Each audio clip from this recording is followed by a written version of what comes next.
Welcome back to the Words from the Nerds podcast. I didn't see whatever weird stuff Aiden was doing, but please, when I'm hosting, act right. Okay? Yes, Act right. sir. There you go. I like that. I am joined today by You my have to two salute lovely me out. co-hosts. What? At You ease. don't have to get. salute me I'm out. the host. You don't get to tell me what I have to do to you. Thank you. Golly, Continue. brother. But actually, I should say, welcome back to the Words from the Nerds podcast, where we give you all of our nerdy news, opinions, topics of discussion, and everything else under the nerdy sun. As I said, I'm joined today by my two lovely co-hosts, Benjamin and Aiden. I'm back from a glorious little vacation. You know, my only one of the year. I'm trying to get up to Benjamin's level, but I'm a ways off. But it was a good time. Good time. These two hinted at potentially a big life update for me. In last week's episode, I saw. I unfortunately had to watch from afar. Benjamin said potentially a little life update for Charles, which Yeah, yes, I'm on the edge of my seat, man. I'm waiting. okay. All right, pal. All right. He's gonna pretend like we weren't just talking before we started recording. I, in fact, did get engaged to all for all of our wonderful listeners that care. Listeners and watchers, I should say. I got engaged to my wonderful girlfriend, now fiance, of 7 years. We've been together. So. Woo, about time. Let's Dang. go. yeah, true. It But should have it been was me, guys. it was a good time. I'm a little sappy boy, so it went pretty swimmingly. Almost didn't go swimmingly, but I'm not going to retell that whole story for everybody to hear. But anyway, I want to start out by talking about some housekeeping. As of last week's episode, I don't know if we got any comments. When I watched it, we didn't see any, but I should reiterate for those that don't know, if you're on YouTube or Spotify or any other podcast listening platform, you can leave us some kind of comment or fan mail, and we will read it aloud at the beginning of every single episode, the following episode, I should say. And it looks like last week's episode, these boys did not garner any comments. What's that say about them? I don't know. But again, I would like to reiterate, please leave us some comments. Mimish, I know you were holding it down for a long time, so, I mean, you don't got to keep going, brother, but, I mean, we'd appreciate it. Absolutely. We love talking to you, even though we talk to you like a little bit after the fact, I guess, but it's still cool. But anyway, yes, after our little bit of housekeeping, I'd like to jump into what we've been doing, what we've been watching, how we've been doing. These gentlemen recorded not too long ago, less than a week ago together. So I guess maybe I'm probably the one who's maybe seen the most. I don't know. Benjamin watches a lot of random stupid stuff. So let's start with Aiden. Aiden, what have you been up to, brother? How you been? What you been watching? I've been good. Trudging along. Busy season running around or rolling here in the next couple of months, but I've been good, been staying busy. We just got done watching Dancing with the Stars. I'm not the biggest fan of it, but she's been watching it, so that thing we always talk about doing. Who's that? How are they doing? Actually, two of the celebrities dancing this season are from Secret Lives of Mormon Wives, and so I'm like, all right, those are my girls. Like, I gotta make sure that I'm keeping up with them every week if they're eliminated or whatnot. And so it's been cool. That's why I said I would be 5 minutes late today, because I'm like, hey, doesn't end till 9, so I'll be a little bit behind. Priorities. It's been fun though. It's been cool. Yeah, I mean, it's a nice little show for us to watch once a week. So, other than that, slowly but surely getting through Attack on Titan as much as I can. I lapsed my 1.5-year upload streak on TikTok this past week, which I wasn't the happiest really? about. Dang. I wasn't the happiest about, but things caught up, and my computer was having issues. Ben, like last week when you saw that, Yeah. I We couldn't get almost into couldn't Crunchy. record. Yeah, we almost couldn't record it. I couldn't get into Crunchyroll a couple days before that, and so I was like, dude, today was my day to record. Like, now I can't even log in. So it's been rough. It's been weird, but back to uploading a little bit, whatnot. New One Piece episode Sunday, so I'll be able to get that up for that. But I watched one movie this past week, and that was I did watch one movie. Yeah, Wicked. And I talked my fair. I talked my fair share of talk about it in the past. Straight Garbo, right? It is a really good movie. It is a really good movie. I mean, Cynthia Erivo, my God, man, like the vocal cords on her, it was genuinely so impressive. And it was really cool. Like I don't know, like I can't think of an example off the top of my head, but like La La Land, right? Like some movies that just feel like musicals, like these huge events where you're just like, man, like the production and like all the work that goes, you can see it on screen, like how much work went into getting this movie made. And this was one that I hadn't felt like that in a long time until I watched this. So impressive, such an impressive movie, and it's so good. I had an absolute blast with it.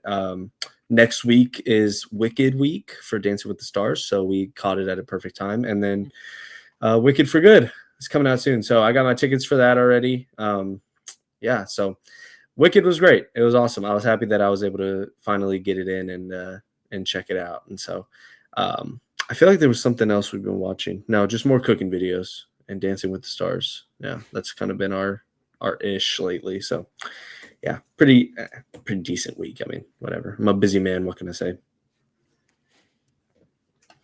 This guy, Benjamin, hit us, man. I mean, I'll let the personal attack from earlier slide, Charlie. I won't take it personally. But for this week, I of course caught up on the stuff that we're gonna talk about, and then I watched 2 movies, one of which I thought we were gonna be talking about. But first of all, watched Lord of the Rings: The Fellowship of the Ring extended edition with my wife. Just felt like I was in the mood for a rewatch. It's probably been 2 years since the last time I watched through those movies. We're doing extended edition. I just love those movies. I've talked about it plenty before. And actually, Charlie, I know that you haven't seen the Lord of the Rings trilogy. I would actually recommend that you don't start with extended edition your first time. I was hoping you were going to say don't start in general. I was hoping you were going to say that. You should. You should. No, genuinely, I and we were talking about this when we were watching it. I genuinely, those to me are like timeless movies. The reason why I would suggest not starting with extended edition is I think you just watch the trilogy so that you get used to the characters, the storyline. Because then once you know what the storyline is and once you're kind of hooked into the world, watching the extended edition, which adds like an hour to each movie. I mean, the first movie was like almost 4 hours long, extended. It doesn't feel like a chore to get through. It doesn't feel like a long movie because you enjoy the world, you know the story, and you enjoy the characters. I could just sit and turn on Lord of the Rings all day and it like doesn't bother me just because I love it that much. So I actually would recommend don't start with extended. Learn the story first in a little bit of a more palatable way because, throwing yourself in with movies that are 4+ hours long is kind of a lot. But then once you've seen it one time through, extended is definitely the way to go. I will always prefer extended as long as I have the time and ability to do so. So amazing movie. They don't make movies like that anymore. They really don't. They're so good. Okay. All right. It's true. It's just true. But actually, speaking of real quick of the Lord of the Rings movies, when I was on my trip, I went to Universal Studios and I took the tram tour, and Peter Jackson does a little thing for the King Kong snippet of that. And so, cool. Funnily enough, yeah. Yeah, do they have a King Kong ride at Universal there? No, that's technically the ride. Is the tram tour. Like there's a section where like you put on glasses and then you're in a tunnel and it's a screen with King Kong fighting dinosaurs around you. It's pretty cool, but It's As not a like an part of actual the tour, though. Yeah, it's part of the tour. The tram Okay. tour like stops, and then it's really cool. It's really cool. That's interesting because, like, in Florida, Universal Florida, they have a Kong ride that has that same thing where you're like on a motor vehicle and the whole like tunnel with the glasses and everything. But Yeah, it's more of a like it's specifically a Kong ride. themed ride. Yeah. Oh, okay. So it's interesting because when you're describing that, I'm like, that just sounds like the King Kong ride. But if it's a part of like a bigger, just like Yeah, lot tour type of thing, then it's definitely different. yeah. There's a Yeah. couple of stops on that thing where they do like some ride type things, but I don't want to Oh, spoil it in cool. case you ever get to do that. Yeah, in case I ever, I might eventually because the Fast and Furious roller coaster they're working Yeah, on. opens next summer, dude. It looks crazy when you're walking around the park. Yeah. Every time you're going up and down the escalators and you look up and you see it, dude, it's crazy looking. And it's Crazy the, looking. I don't know how much you look into this stuff, but it's the like drifting technology where each individual train car, like if it's a train car that sits four people for the whole roller coaster, each individual car can rotate on its own on like a swivel axis. And so like they released a video of like, you know, what that ride actually looks like. So you're like literally banking turns. What? I I'm did so not know that. excited. That's crazy. That Actually. same technology is used on a different roller coaster in Florida, but I won't say anything further because you'll ride it probably next year when you go. So, Wait, ride the Fast and Furious one? no, you'll ride a coaster with the same swivel technology. Gotcha. Okay. Yeah. Which is it gives it a totally different feeling, and it's really cool. It makes it feel so smooth and stuff. Yeah, it's a really cool. So doing it for a literally called Fast and Furious Hollywood Drift, that's gonna be it is a cool name. It is a cool name. Yeah. Too. So anyways, the other movie that I watched was Tron Ares, which I thought we were all going to be checking out, but the guys didn't get to it, which is okay. It's fine. I'm definitely I will get to it just eventually. I believe you. I hope Aiden does too at some point. I will. But I'm definitely the biggest Tron fan of the three of us. I went with my whole friend group who we've watched Tron Legacy multiple times. I grew up with that movie. That is just like has such a nostalgic feel. I don't think it's like an incredible movie. Like nostalgia is what makes it just a good movie for me. Otherwise, like, I'm not going to say that it's a standout, like storyline, acting, characters, that kind of thing. It does have a standout in a couple areas, visuals, the score by Daft Punk, like those are incredible. And it's so fun. So I love the movie. That's good. But it's not like I'm like, oh, this is a masterpiece, Sure. I give it its flowers. So going into Ares, I was obviously worried. I expressed that on here a couple of times. My instant reaction to Ares. Oh, okay. That's better than what I've heard. So The truth is, it's not as bad as I thought it was going to be, and I think it's better than some people are giving it credit for. I do see it getting quite a bit of praise online, not in like direct movie like circles, like on movie Twitter. It's and like letterbox reviews from people I follow. Those are lower than I am, but just like general public wise, it's getting quite a bit of praise. And the thing is, like, me and my friends, we talked about it after the movie. They had some great elements in this movie, and if they just like made a couple creative decisions and restructured it a little bit, I think the pieces were there to actually make a really good Tron movie. They fumbled with the approach, spending way too much time in the real world compared to the grid, which like that was one of the big draws of Legacy, is like when we enter the grid, we're there literally the whole movie, and it's so enjoyable to be in that world. Most of the like actual Tron grid stuff in the movie is really well done visually. It's probably even more polished than Tron Legacy visually. And it just looks so cool. You love being in the world. But even parts of that are like when you're in, because the whole thing about Tron Legacy or Tron the Grid is that they're programs so that they can do anything that they want to do, basically.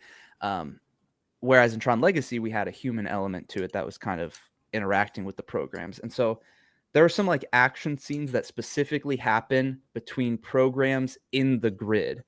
And there are like cool moments within that. But in talking with my friends afterwards, we were like, they should have gone even further with it. I mean, when you literally like are dealing with programs who can do anything and you introduce these concepts, it's like it's well choreographed and there's some cool moments, but take it further. Take it way further than you did. They introduced this, and this was in the trailer, but there are these stabs where at the end of it, it lets off the light trail on the Okay. end of it.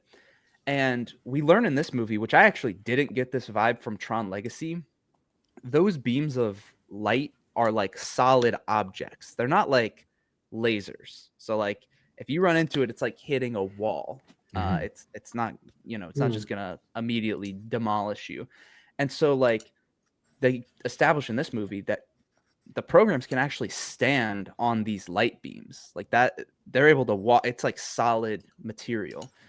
And so we were talking about it afterwards, like, man, it would have been sick if like using these beams, like they're making paths under their feet, fighting midair. Like they could have just done cooler things, or like imagine a flying vehicle with a flat trail coming out the back and somebody on a light cycle, like riding on it type of thing. Not to say there isn't cool stuff, but like could have cooked a little harder. Soundtrack wise, there is a moment in the first few minutes of the movie that immediate chills. Really? And there's a moment towards the beginning of this movie where I turned over to John and I said, "Hold up, we might have to hit the pause button. This might be cooking." And it ties in. It has to do with the score. And I will say I've listened to the score a ton since the movie came out. Nice. And other than like a couple of songs, there are a couple of songs where I'm like, this is so Tron, this is so good. The rest of it is kind of Really? Dang. like it's good. It is a good score, absolutely. But like when I think of the Tron Legacy score, there's so many unique themes that are like, this is Tron, like multiple unique themes that you could point to Tron and just fit the vibe perfectly. This has like one main theme where it's like, yeah, this is the Tron Ares theme, and then otherwise there's not as many like iconic songs. It's definitely not a bad soundtrack at all. There's I know the guys that did the I forget the name of the movie, but the Zendaya tennis movie. They did Challengers? that. Challengers, thank you. Yeah, they did that movie as well. I actually didn't know that. And they're doing a video game here soon that I'm excited about. The next Naughty Dog game, the guys who made the Last of Us games. Oh, cool. Yeah. So Yeah. so if it was mostly good, then I'm glad. If it was mostly good, I'm glad. But so like in the movie, watching it in the theater, there was never a point where I was just like, man, this score is lacking. It's more upon reflection. At first, my thought was like, you watch Tron Legacy, you know what the Tron Legacy theme is.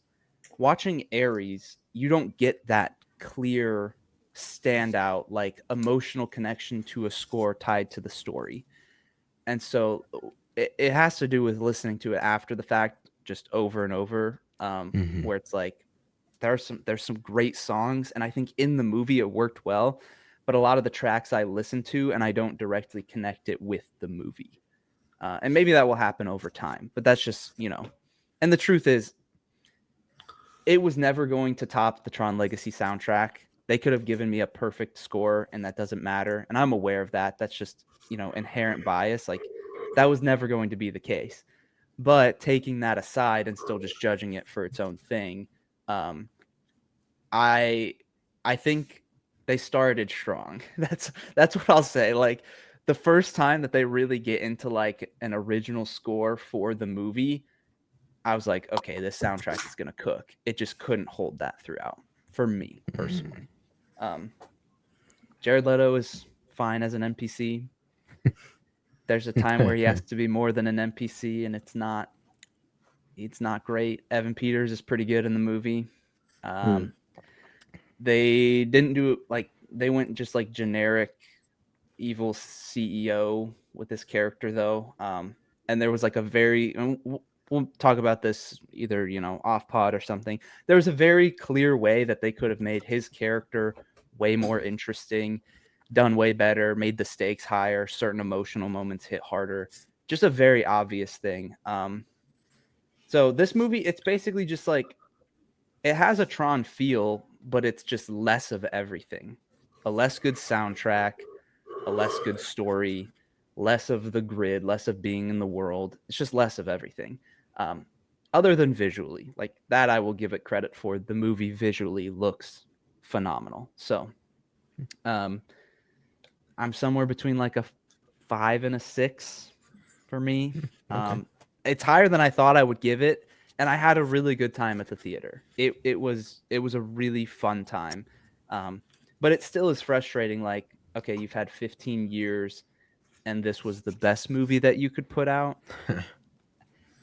We've said this about things before. Like, I struggle to comprehend how there are producers and writers that sit in a room, and then this is the product that they make. Sure. It's like, there was nobody who had a better idea than this or couldn't have executed this a little bit better.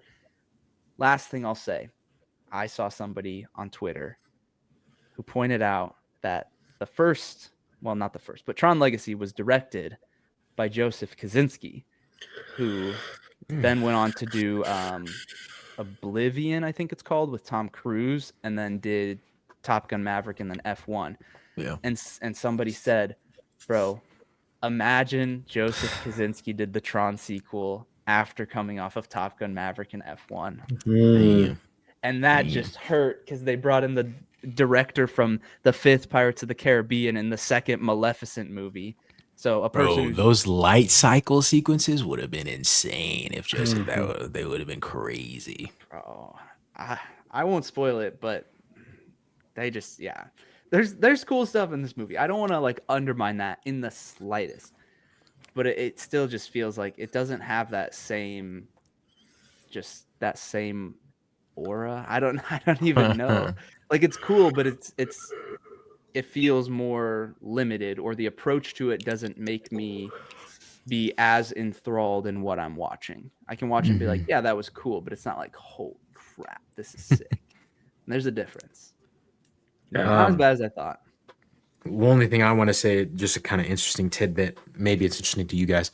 I thought that Disney bought Tron. I didn't know that they originally made the first Tron movie.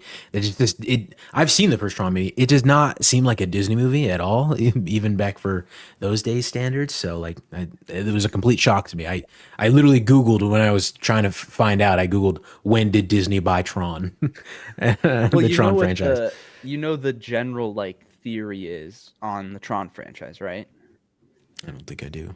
So they made Tron back in the 80s, and Disney, that was essentially supposed to be their Star Wars, their rival to Star Wars. And then the first movie did not do well at the box office, and so they just didn't make a sequel. Well, then 2010 rolls around, they make a sequel, Tron Legacy, and that does all right, better than the original. But then within a couple years after that, they purchase Star Wars.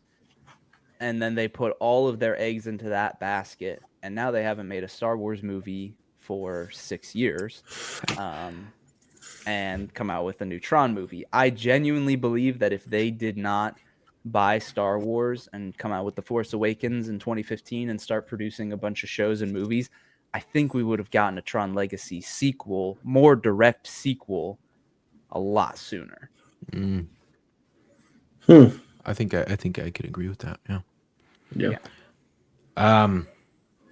As for me, what I've been up to, I'll keep it pretty brief. I did watch a lot though. In the lead up to my trip, to my vacation, I watched the other 2 Terrifier movies. Yes. Truthfully, they all still seem very like indie, very like small budget to me. I get your point, what you said about they do seem like more like, I don't know, contemporary movies, I guess you could say. There's just like actual character. Sure, character and like story. Yeah. Very true, very true. still didn't really enjoy any of them though. Like they're not nothing to really grasp onto for me. They try with the main character girl, but really there's nothing of substance there, truthfully. Apart from like stuff with her dad, maybe. But anyway, I love Art the Clown though. yes, Art is he's a very good new horror villain to the scene. And going through his haunted house was pretty cool. Pretty cool. What else did I watch? I saw obviously Roofman, which I will talk about in a little bit. I watched the Fountain of Youth or something like that. The Apple TV movie with John Krasinski and Yeah.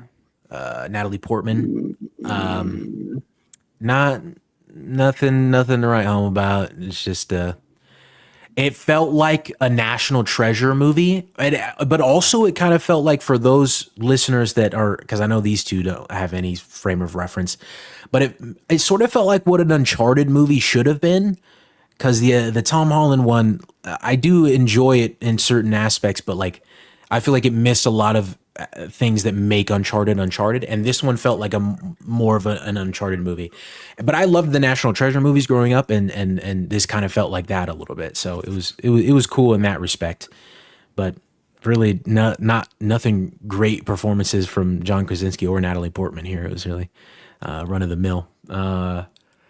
Speaking of Apple TV, I watched The Studio. Whoops, it hit the mic. Watched The Studio. And I started watching it because on my plane ride home, I was on a United flight and they had the screens and you could watch The Studio just without an Apple TV subscription just on there. So my fiance and I watched the first episode of the show.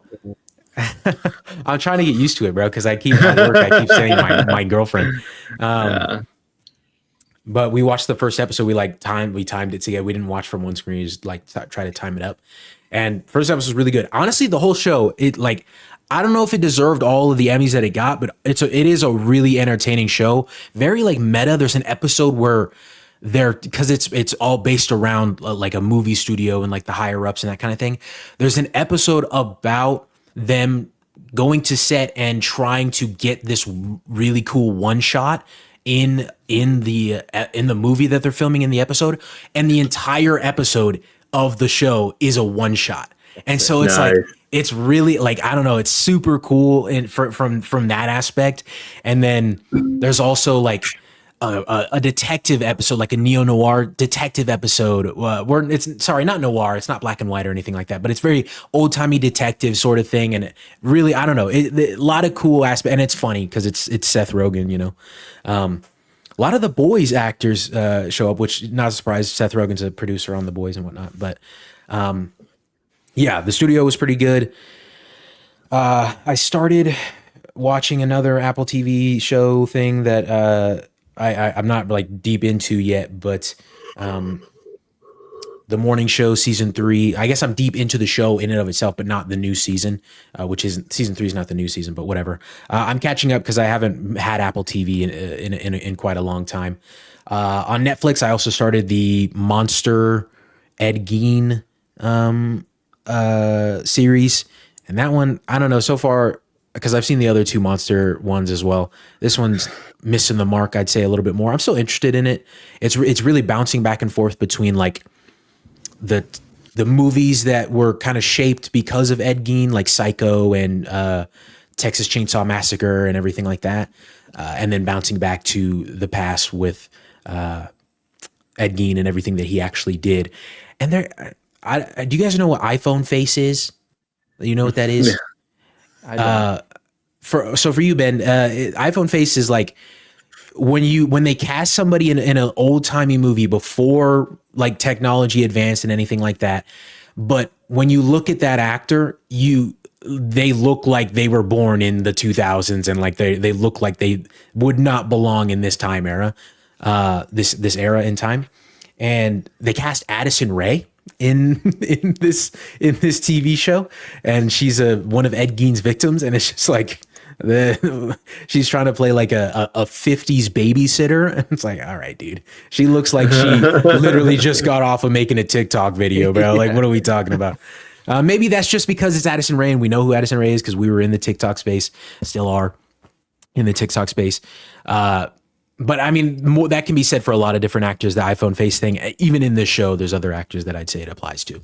But I'm sure there's other things I'm forgetting about. But to give a brief little thing about The Roof Man, really brief, I enjoyed it. I'd probably give it like a 7 out of 10, maybe 7.5.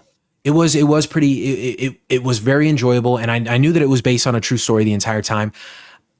Couple critiques is that like you start to feel the runtime, I think, towards the end there for sure. It kind of just drags on a little bit.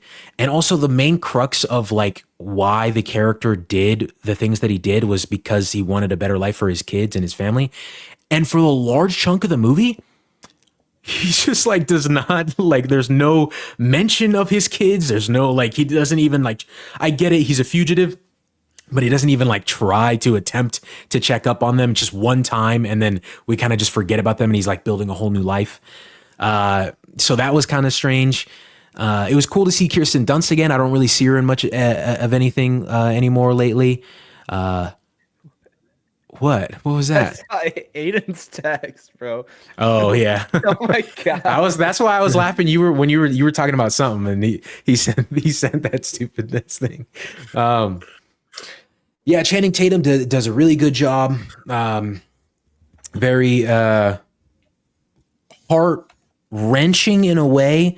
Like they pull at your heartstrings a little bit, but then you also like it's a weird dichotomy of like you feel for this guy because of the decisions he made and why he made those decisions, but then he also like he just like doubles down, triples down a lot of the time and does even worse things. But you know, good overall. I had a good time. There's a screaming somebody. It was like a 10 p.m. showing I went to. Rated R movie, by the way, too. They brought their like infant child to it, and they were like screaming the whole time. And it's like, what do we? Why? It's 10 p.m. That child should be asleep. What are you doing? I get it though. Parents need to get to go to the movies too. I'm sure, but like, I don't know. No, I don't want to get into that whole deep thing anyway. But yeah, decent movie, and yeah, enjoyable little time. But cool. Without further ado, let's jump into our first topic. In the wonderful world of news, we have an absolutely dog pile, absolute just shattering earth-shattering amount of news. Probably not that much, but it is kind of a lot. I guess I'll start from the earliest. I don't know if you guys talked about this last week. You can stop me if you did. The Simpsons and the Minecraft movie. The Simpsons 2 and the Minecraft movie 2 coming out the same day as of right now. We'll see if that changes over time. I just figured I'd bring in the Minecraft movie because, you know, Ben and I at least had higher hopes for the first one, and those high hopes were not met. And maybe, probably not, but maybe they'll redeem themselves with the sequel. They will. They okay. will. Okay. Listen, here's my thing. Now that they released the first movie and saw what kind of fan base went to see that movie, I guarantee you the trailer is going to come out for the Minecraft movie too, and it's just going to be like cinematic bass drops to iconic things in the game. And Sure, they are going to double down and lean into why fans went and had a fun theater experience with the first movie. And I think tempering my expectations and knowing this is going to be crap, but it's going to be fun crap, I think it will be much more enjoyable to watch the second movie. I don't think it's going to be like a great movie, but I think we should set that aside and just kind of embrace the silliness, because I think that they are going to keep embracing it. A lot more chicken jockey type stuff. Yeah, it's interesting because like I don't know how serious, you don't know like the director, writer, whatever, how seriously they took making the first film, because it's unbelievable that they could be taking it seriously and then give us the product that they what did. they gave us. Yeah. So I don't know that I see it going one way or the other. One is that they really lock in and they're like, okay, people took this not serious enough, so let's really lock in. Don't think Sure. that'll happen. The other option is let's embrace what the fans want. And I think that's what will happen. And I'll be there. I'll be there for that. I will. Sure, yeah. I will be too, to an extent. Because I was very critical of like the way they didn't use certain things that they could have touched upon in from the game and whatnot. And I don't want to rehash all that stuff here, but yeah, and the Simpsons movie too. Like that was an announcement as well. I watched it the first one when I was a kid. I don't care about the Simpsons. It was weird when I went to Universal and they had like a whole land for them, and the ride was really not anything special.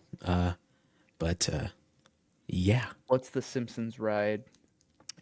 It's just a simulator ride, pretty much. You sit in a car, it raises you up, and then you're looking at a screen, and then it pretends like you're on a roller coaster. That kind of thing. Yeah. They have a lot of those at Universal. Yeah, no, yeah, pretty much every ride with the exception of Jurassic World and The Mummy and Harry Potter are pretty much all simulator rides. And I guess Secret Life of Pets is like just a slower, dark ride kind of thing. Yeah. But Jurassic World is a cool ride. But anyway, we're not here to talk about that. Next piece of news: Daredevil Born Again season 2 and Spider-Man Brand New Day are apparently connected. Now, there's been a little bit of more news that's come out about this. I saw Brad Winderbaum, or the head of Marvel TV or whatever, talked about it and said, don't expect any sort of heavy story connections. He said this at New York ComicCon. But in this first news post, he said, we don't want to spoil anything, but it very much exists in the same world and it is important. So I wonder how that works. Is that just like the bleed over from the Kingpin stuff from the end of Daredevil Born Again season 1? Does something crazy? I mean, obviously some crazy stuff's going to happen in Brand New Day, but I could see that being the more likely option, is that whatever crazy thing happens in Brand New Day, Hulk running through Hell's Kitchen and messing something up, and then we see that. And I don't think we'll see anything from that because Daredevil Born Again, another piece of news, season 2 is coming out in March 2026, well before Brand New Day comes out. So we won't see that in season 1. Well, or my number 2, one thing is Punisher. I think that's like the immediate connection and the immediate through line. Whatever happens in season 2, Born Again sets Punisher up with Spidey. And I could even see a scenario where Matt Murdock cameos again as Daredevil in Brand New Day. Probably not as a main integral character, but if Frank Castle's there, why not him? Yeah. I really just interpret it as, since Brand New Day, with just the location where it's going to be dealing with and maybe how everything fits in the timeline and the overlap with Punisher. It's kind of like if Punisher's going from Daredevil season 2 into Brand New Day, then probably the events of the state of New York, stuff that happens with Fisk, like there's bigger things at play that will then affect what is happening in New York at the timeline of Brand New Day. Sure. Yeah. Speaking of timelines, there's a lot going on in the MCU in 2026, but not to keep it to just these 3 projects. Do we have any sort of thought process or idea of Born Again season 2, the Punisher special, and Brand New Day? What do we think the order of those will be in a timeline sense? Daredevil season 2 first. Not that I think Punisher is going to be in Daredevil season 2, but just to get an idea of, because he was in the first season, and obviously he got captured by film scenes, right? There was behind the scenes. Sure. For That had season Matt, 2. Yeah, Matt in the new suit. With Punisher. Yeah. Wait, Punisher was on set of Born Again season 2? Yeah. Oh, I did not know that. Yeah, okay. I'm pretty sure wherever, I believe so. Whatever happens in Born Again season 2 will lead into Brand New Day. Whatever, there will be some line before Frank is done for the season or whatever that indicates he'll be showing up in the Spider-Man movie.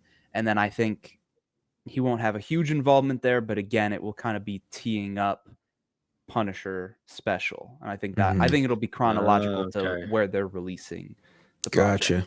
Yeah. Okay. And then Okay. Brand New Day after wherever we leave Frank in his special. Do you think? No, because we No, he says that special Oh, comes sorry. after. Okay. Yeah. Gotcha.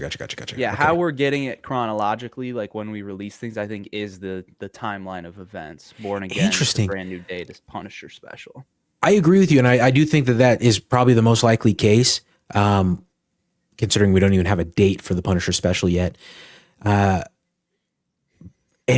I do think that that's cool that we're going to get to see a Punisher after he's interacted with Spider-Man and Hulk, and get his own little thing. And I don't know how much bleed through that'll have. Like, I don't think he's going to be, I had to shoot at some big green guy. Or like, I don't know. There might be some stupid MCU joke about that or something like that. But I don't know. That is nonetheless, it's interesting to me. So yeah, I'm excited to see how Born Again connects to Brand New Day. Aside from the Punisher, because I didn't even know Punisher is going to be in season 2 potentially. So the special that is is supposed cool. to release next year. Yeah. And there was another little piece of news from somebody who's working on the special, saying that they're editing it right now. So it's already Yeah, they filmed. finished shooting because they had that big celebration that oh my gosh, why am I blanking on his name? John Bernthal. Bernthal. Yeah. They he like thanked all the crew members and they like wrapped filming. That was months. That was months ago. Yeah, that was months ago. Yeah. Yeah. When they finished filming the Punisher thing. Which is great. And that's why, which is great. Take all that time, bro. Like sure, make it, yeah.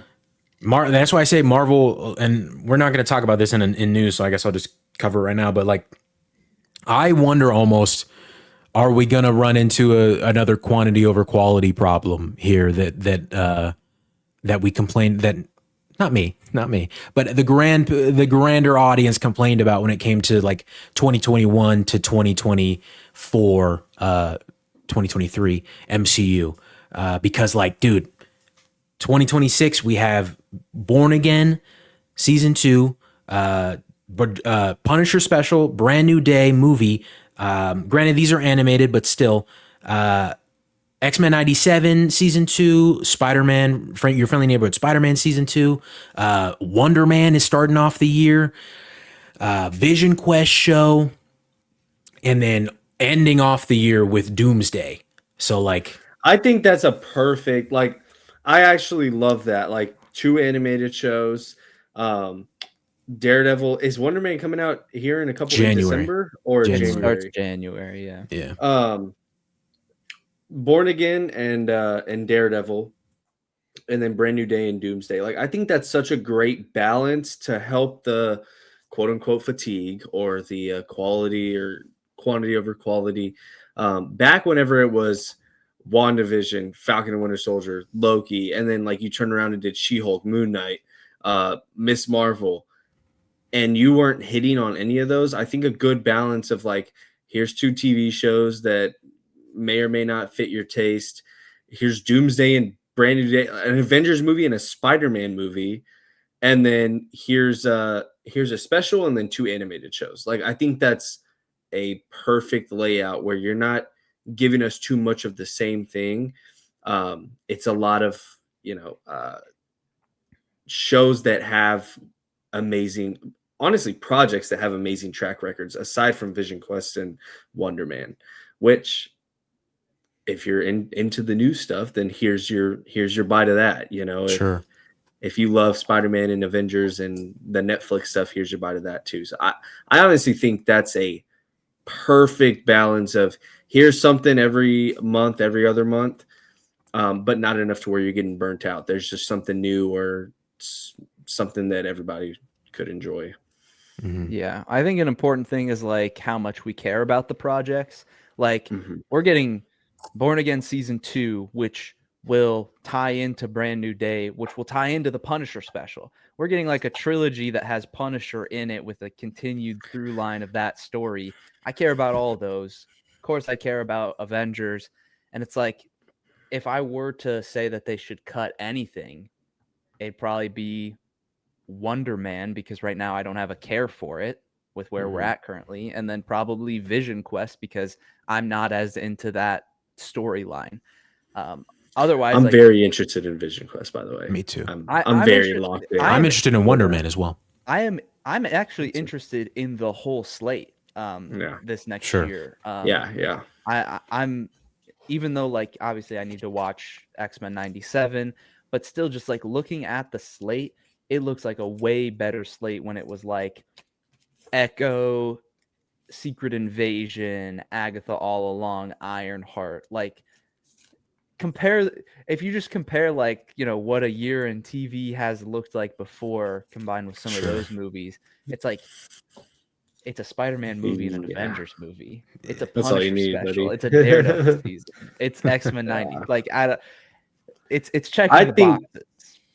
I think Marvel will be on the highest it's been in years this upcoming years, and this 2026, and it has zero to do with how much they're putting out, or there will be no type of fatigue with how much they're putting out. And I just think that's crazy looking at other years and how that has hurt them and has been at their detriment.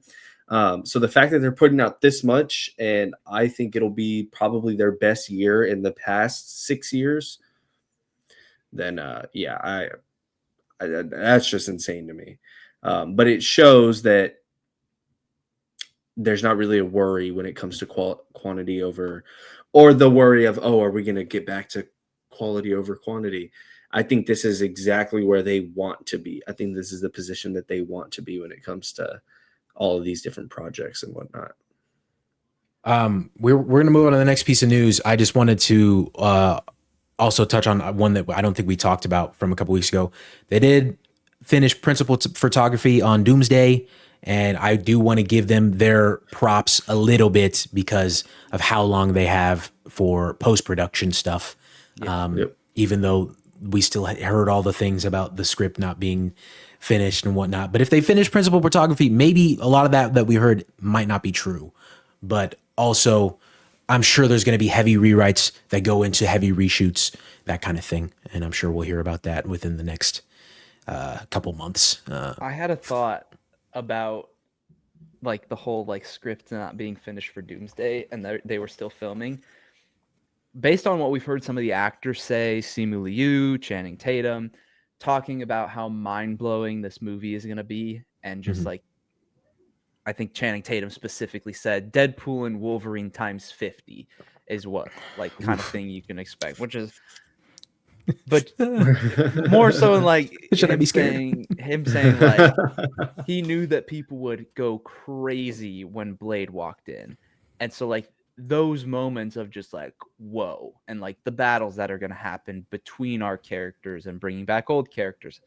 And so part of me was just like, yeah, okay, it sucks that the script isn't completely finished, but it could also be the case that they're just filming like all of these little moments, interactions, fights, whatever, because there's going to be so much of that. Like, Sure. I think this will rival Final Battle in Endgame in terms of scale of characters brought in, interactions we get to see. I think it's going to blow that out of the water.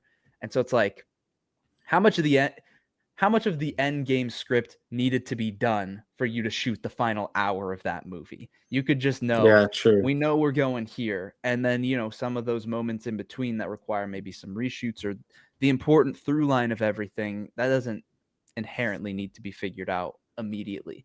Not trying to like fully defend them, but just saying, like, I could kind of see how they could keep filming and not quite have everything pinpointed down. Yeah.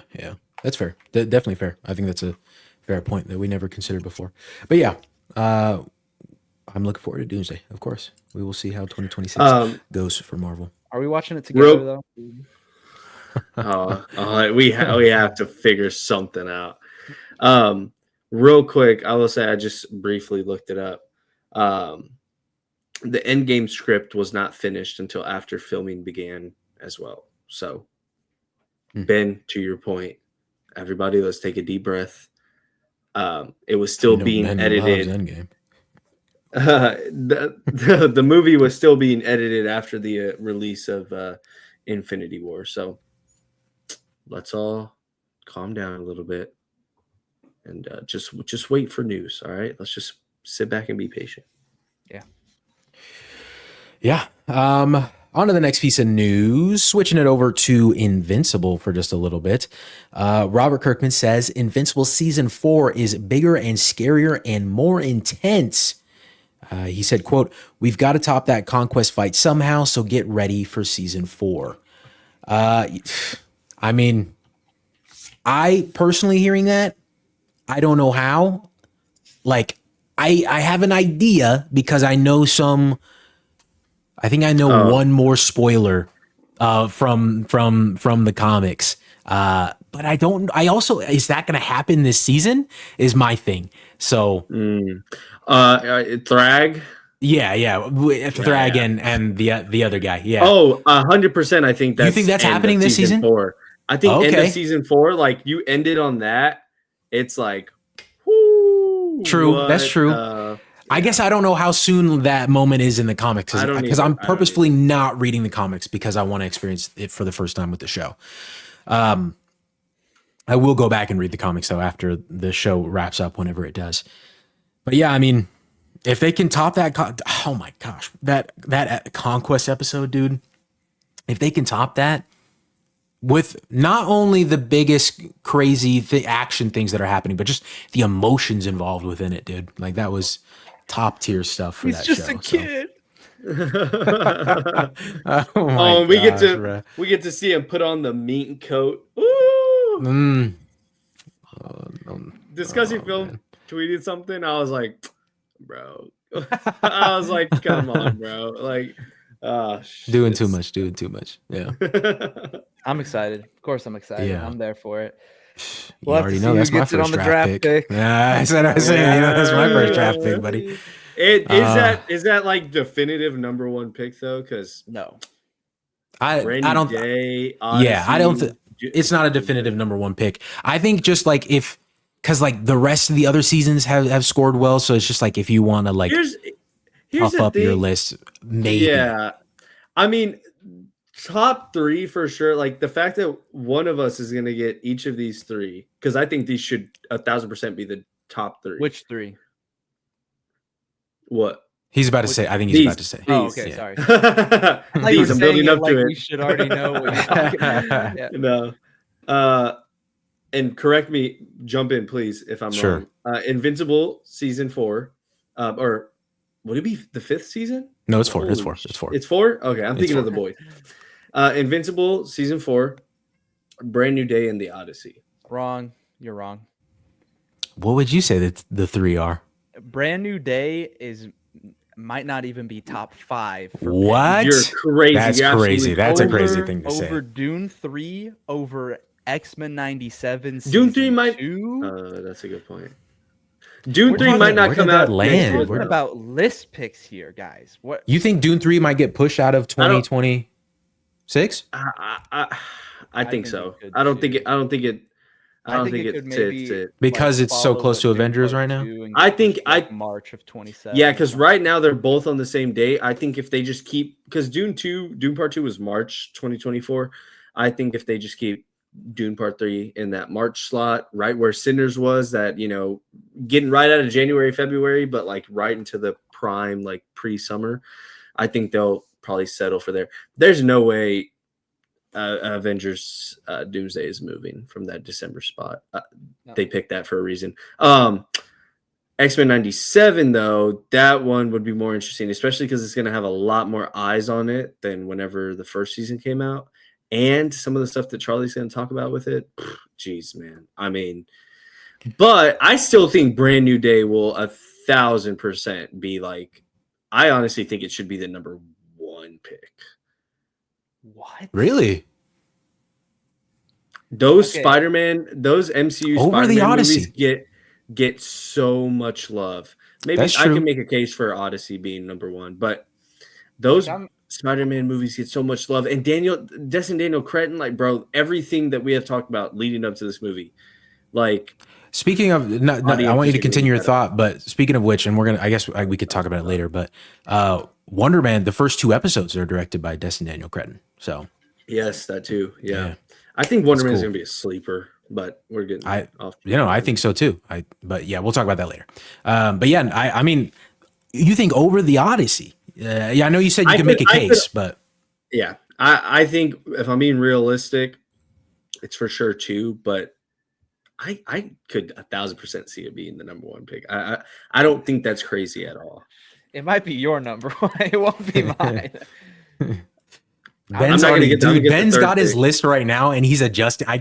He's every week he's just adjusting on what he's trying to go. I really don't, and like I haven't like super in depth looked into everything that's coming out. But if you gave me 3 picks in a row, I don't think Brand New Day would be in those 3. See, I feel like that's wild. Crazy. I feel like that's wild. I feel like it has to be top 3, but that's fine because Charlie's gonna go first, and he's gonna pick Odyssey. You're gonna pick Invincible, and then I'm gonna get Brand New Day plus something else, and I know I'm just gonna be chilling. Like, man, that's gonna. That's true. You kind of want to go. You maybe want to go third, bro. Dude, that wheel better pick me. Dude, it always chooses me first, bro. I needs to not do that. We haven't decided this, and we haven't talked about the list in a while. Maybe we should do an update here in the next couple weeks. But of like loser gets first pick or what? Like the order of scoring determines the order for next year. Or like loser gets their pick of the litter. I think because gets to pick which direction, like if they go first, second, or third, because they were ass and horrible all year. I mean, and I feel like suck and doesn't know how to pick anything. Is kind of the best. Yeah, third slot. No, for a year like 2026, the third slot is low key the best spot. Yeah, I feel like one is just always going to be the worst. So yeah. Because sure, projects that get picked ahead of you. Yeah, bro. Because there's so many good options for this, for this year, or for the next year, that like I could pick. Like Aiden said, I could pick Invincible season 4, and Ben could pick the Odyssey, and then Aiden still has Brand New Day, Dune potentially, Doomsday, which I don't think any of us that wouldn't be towards the top of any of our lists, but like X-Men 97, Daredevil, if Ben wants to go down that route again, because it worked out so well for him before. I'm feeling. But yeah. And then the next piece of news is obviously just Invincible season 4 releases in March 2026. And I want to couple this news with Daredevil Born Again, as I mentioned earlier, also coming out in March 2026. So yet again, like we had this year, we're getting Invincible and Daredevil at the same damn time, baby. Oh my gosh, we're getting fed, bro. We're getting fed. Bro, I know we talked about how great this year started for shows. If every next year year's it's gonna like this. Bro, next year is hitting on all cylinders, bro. We got TV, movie, video games. Exactly. We're hitting on all cylinders, man. This is fantastic stuff. GTA 6, Wolverine. Oh my goodness. We're gonna die. We're all gonna die before next year starts. Right? It is all too good to be true. And then along with that, there was the Invincible season 4 trailer, which we don't really need to talk about too much. We don't really discuss trailers too much here, but it's just that classic teaser trailer with the different animation style. This time with the world destroyed and Mark wearing robots' arms for some reason. But anyway, more discussing film, more Invincible news. The actor Lee Pace has been cast as Thrag in Invincible season 4. Lee Pace, who played Ronan in the Guardians of the Galaxy movie, and I think isn't he a fan cast for Batman too, or the DCU Batman? I feel like I've heard that one. Name. Yeah, I think I've heard that one. I have seen. I keep hearing more and more names. Aaron Taylor Johnson, Glenn Powell. Aaron Taylor Johnson, interesting. Somebody threw in Aaron Taylor Johnson into the mix, and somebody threw in Glenn Powell after, based on early reactions to the Running Man. Mm-hmm. Yeah, just saying. He does seem pretty stoic in that. Yeah, he'll give off some vibes. Soups called it. Did Soups say Glenn Powell? No, Soup said that after the Running Man comes out, Glenn Powell's going to get a ton of Batman fan casts. It's going to go he's going to be like basically what's his face is right now, Sklenar. What he is right now to Batman, for the DCU is what Glenn Powell will be after the Running Man comes out. That was Okay. kind of his take. Doubt. I didn't know that was his take. You I just heard it- agreed, bro. No, I didn't know that was his take. I think I saw somebody else post it, so I don't know. He might have stole the idea. Wait, did y'all just mention that Lee Pace was in the Running Guardians? Oh, he's in the Running Man. I think he's in the Running Man. He is in the Running Man. I did not mention that, look at but that. okay. Yeah. Who's he playing? I mean, I don't know any of the Evan characters' McComb, names. but yeah, I might just be a small role. Interesting. Okay. I know him from I mean, Lee Pace. Hobbit movies. Yeah. Oh yeah. He's. I love his Ronin voice. Like he has it was a very, very. I don't know. I guess not as like because it happened in the same movie as Thanos. So like hearing Josh Brolin's Thanos in Guardians was also very like gut wrenching, and comparing that to Ronin, I guess, is maybe not so fair of a comparison. But obviously, Ronin was still very intimidating and it was a very strong voice. And so if he can twist that a little bit for Thrag, who I imagine anyway, even though I have not read the comic, but just looking at Thrag, like I can imagine a very commanding and threatening voice. I think it'll do wonders. I don't even know the kind of dialogue that Thrag has, but hopefully it's peak. I mean, it's probably just bar for bar, right? Like we're talking like Thanos and sure, just speaks in quotes. Like Ultron, which eventually we will get into that news as well later. Yeah, as it pertains to Vision Quest. And then small, tiny piece of news, keeping on Invincible, Battle Beast will return. I don't even know why this is news. Like I could have guessed that just with how season 3 ended. Could have guessed that Battle Beast would be returning. On, man. He's like important for like a lot of the series, as far as I think I've heard that. How do you know that? I have a friend who watches the show whose father has read all of the comics. Okay. Yeah. Okay. Yeah. Battle Beast will come back. Back to Marvel though. Back to Aiden's bag, Aiden's honey boo boo. Your Friendly Neighborhood Spider-Man season 2 will release in fall 2026. Fall is interesting to me. I thought it'd be closer to the time it released this year, like January, February time. That would be crazy. Having that, like if it started in February, having that, and then leading into Invincible and Daredevil. Whew. Obviously, they wouldn't have those two cross with each other, Daredevil and Spider-Man. But I'm excited. I love where we left off in season 1. I finally got to a point where I was in love with this Peter, with this version of the character, and I'm excited to see where we can go from here.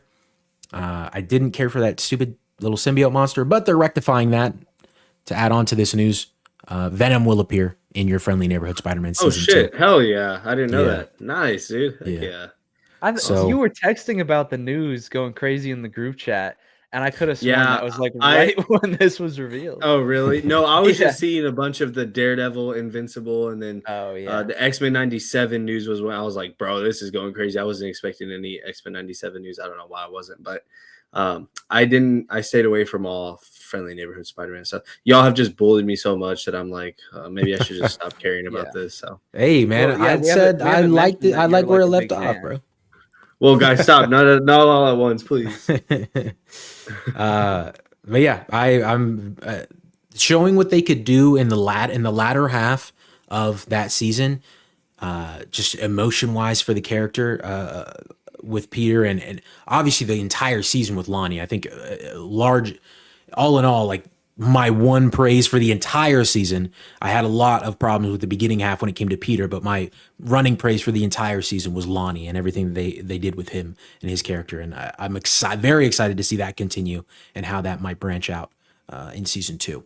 So, yepers. And then also last little piece of news with the Spider-Man show, Daredevil will return, which that was teased also at the end. Like he's training. I don't know her superhero name. It wasn't Gwen, although Gwen was also teased, but it's somebody else. I don't know her name, but whatever. But apparently he's going to be donning his classic red suit rather than the black that he was wearing in season 1. So And I know Aiden had some qualms with Charlie Cox's voice acting. So hopefully, after Charlie was in a video game, now Charlie he played a pretty big character in that Claire Obscure game that's pretty popular right now. Oh, sick. So maybe he Yeah. leveled up for season 2 of the show. Let's pray. Okay, it wasn't that bad. No, it wasn't that bad. On to X-Men 97, releases in summer 2026. So before Spider-Man, your friendly neighborhood Spider-Man season 2, we will get X-Men 97 season 2, which is still, I believe, written by the one guy who got fired, who may or may not have been like the reason that season 1 was so good, which I know, Ben, you can't really speak to because you're lacking, buddy. But so if you pick 97 anywhere in your top 2, buddy, you're a fraud. Yeah, unless you watch it by then, you're a fraud, bro. You're a fraud. All right. It's for the list, man. It's for the list. Yeah. Anything to win, huh? Even though, because you ain't winning this year. That's for damn sure. But I picked Born Again when we hadn't seen that. Like, what do you mean? You're picking Well, everything before you've you've seen it. Well, sure. Well, okay, but there's. I'm saying you're a fraud because part of the reason you're choosing is because you're a fan. Like that's why you chose Daredevil, is because you loved seasons 1 through 3 so much on the Netflix side of things. You got to balance using your brain and using your heart. You got to balance it. You did not use your brain very well with Daredevil, though. So. Dude, I got a few points. I'm very excited for X-Men 97 season 2. Like astronomically excited to see where they go with the characters. Dude, I mean, episode 5, Benjamin. I just please do yourself a favor. I'm glad Aiden finally went back and finished it because Aiden understands now. Which Aiden, I believe, had already seen episode 5, but he had to rewatch it, right? Is that what? It was so peak. Yeah.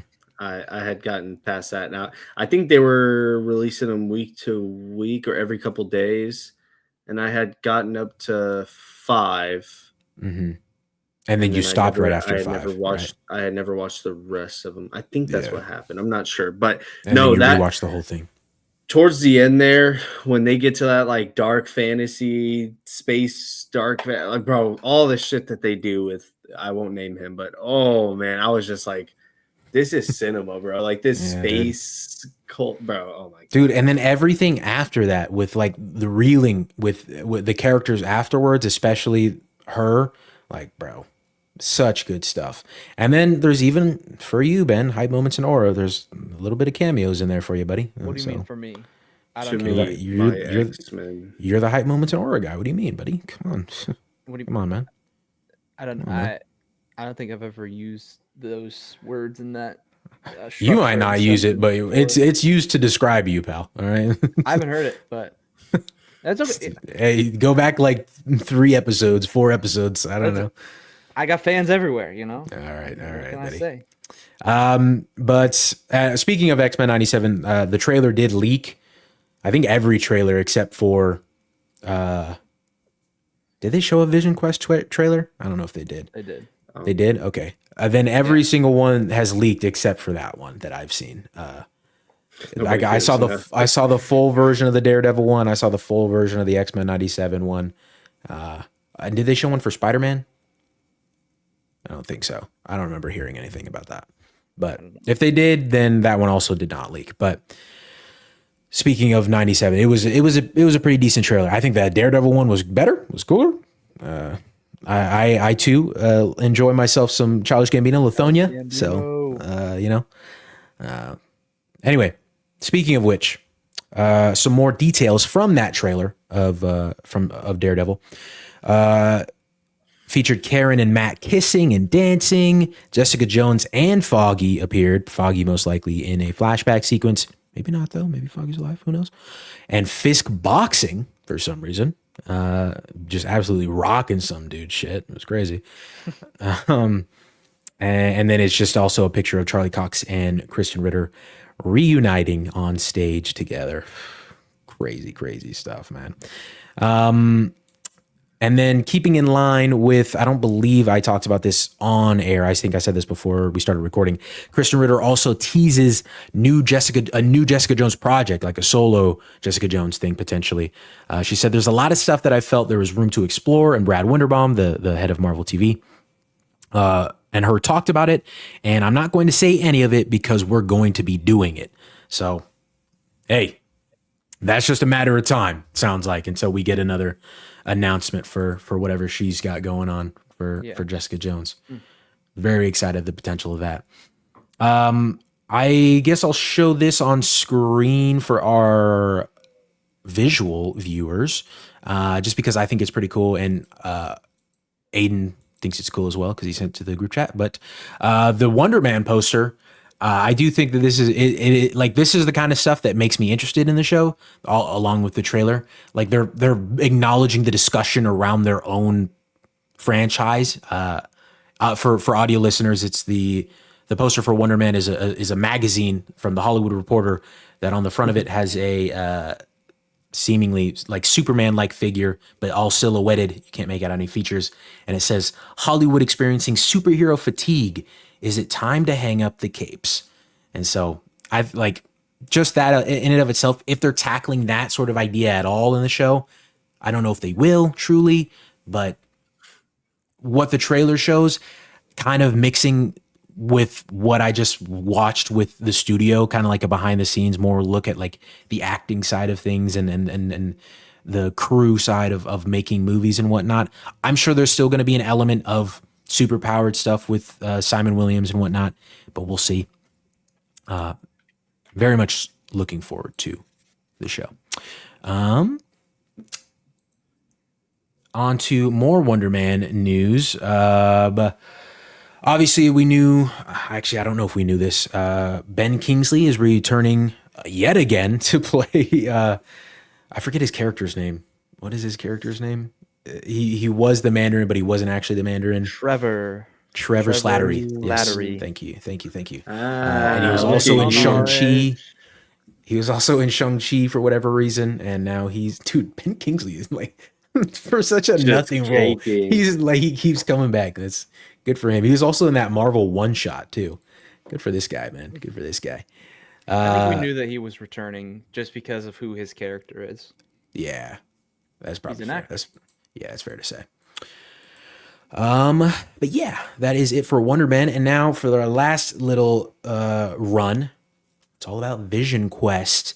James Spader will officially return. We knew that already, but I guess they just officially announced it at Comic-Con, along with, speaking of the kind of quotes that Ultron speaks in, he apparently, in the trailer that was shown, said to Vision, "You're a ghost haunting your footsteps."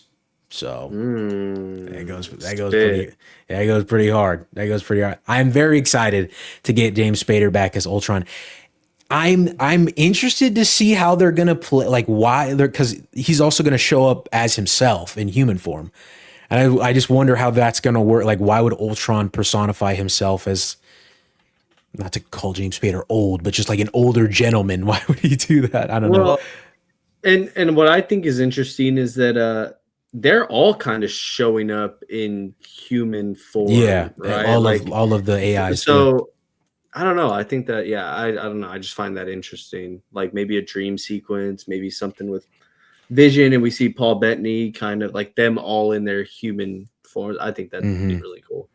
Speaking of which, we will be seeing James Darcy, or DRC, however you want to say it, will be returning as Jarvis. And I say returning because he played Edwin Jarvis in the Agent Carter TV show, for those that care, which I don't think either one of you care. I don't think you watched it. God, no. But he also, I wonder, when discussing films said this, they maybe he wasn't listed as this in Endgame, but he was also in Endgame. There was a shot of him working for Howard Stark. I think he was Howard Stark's driver. Right. Yeah. Yeah, there was a shot of him in the not the flashback, but when Tony and Cap went back in time to get the Tesseract. So like, maybe he just wasn't listed as Edwin Jarvis on the cast list or whatever in the credits. But so it's interesting that they call back specifically to Agent Carter. I like Agent Carter. I still haven't seen season 2 of that show, which it came out back in like 2014.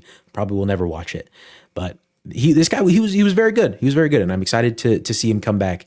It'll be a little bit strange that he's playing the real life Jarvis, and the voice isn't going to match up because technically Jarvis is Vision, so it'll be a little bit different in that sense. But whatever. I am nitpicking there a little bit. It doesn't really matter. And for the last little tidbits of news, White Vision has all of the memories of the original Vision, but he struggles to connect with the emotions, which is something we saw in WandaVision a tiny bit right after he was him in fake Vision, but real Vision at that theological discussion about the ship of Theseus. And as Aiden just mentioned, Ultron Friday, Edith Dumb E. I don't know who that is. That's the robot in Tony Stark's garage. Holds the fire extinguisher. That's the dummy robot. That's gonna get it. Wow, that's gonna have a human form. Okay, interesting. I don't know what they're cooking up here. Yeah, that's different, but okay, I might be here for it. He is Dumb E is some sort of AI because Tony Stark talks to him and gives him instructions. And yeah, we're just that's true. He doesn't talk back. He doesn't speak. Yeah, Tony didn't let him do that. And then the last little piece of news that I know Aiden is thrilled about.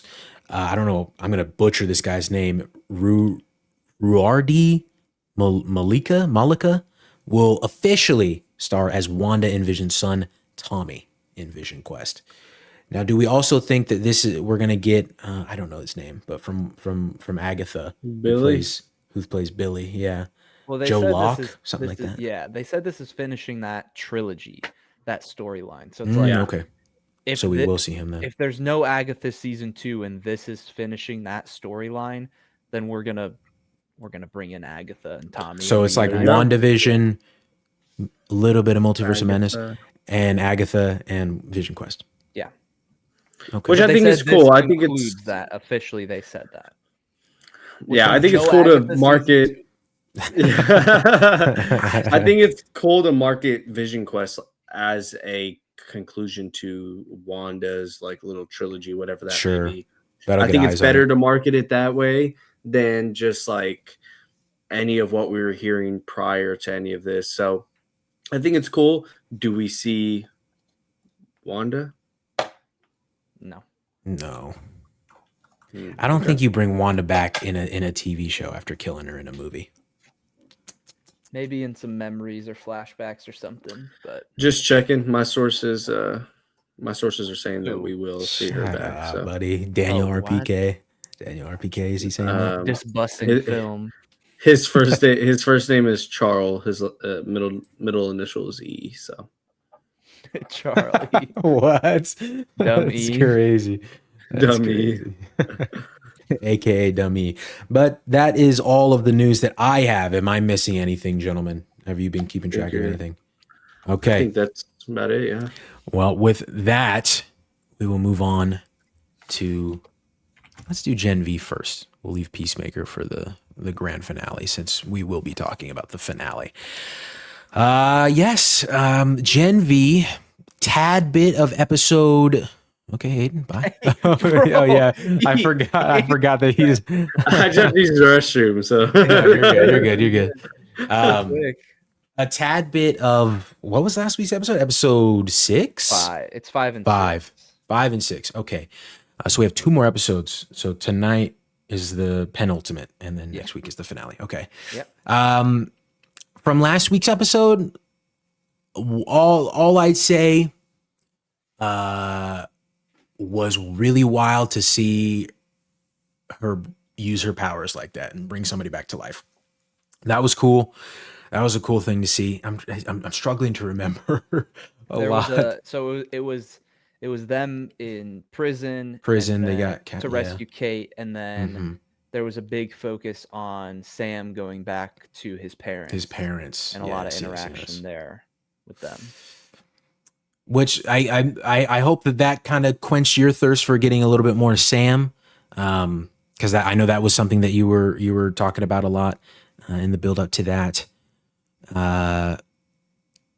overall, I just don't like thinking if that episode is so like not memorable to me. I just there's nothing that I can really speak to overall as to it mattering that much. I don't know. Like obviously, it was an enjoyable. I think I had a good time watching it. I didn't hate it or anything like that, but I guess it was cool to see Kate be more involved and see like how she can use her wits to get out of situations and stuff like that. With the staple, pulling the staple out of her head and everything, that was pretty cool. But Yeah. overall, And then we also saw, I'm forgetting her character's name, but she was in The Boys season 4, and she had a relationship with Cypher. Smart girl, yeah. Yeah. We saw her come back just for like a couple scenes with Cypher. Showing that they're working together on whatever they're working on. Yes. Yeah. But on a large part, I agree with you. I didn't like hate watching the episode, but it still is just the grander story. Why do I care about these things? It very much just feels like I don't want to call it like quest of the week, but it is. It Kate does. out, yeah. It kind of feels like that to a certain extent. And I did appreciate the stuff with Sam and his parents. It just feels like that could have been a more focal point of the overall season. You know, if he decided that he wanted to leave Godolkin and go back to visit his parents like earlier on in the season, we get more of a buildup with them, potential connection to Vought stuff, whatever, betrayal, like cramming like and making that, I don't know, 40% of this episode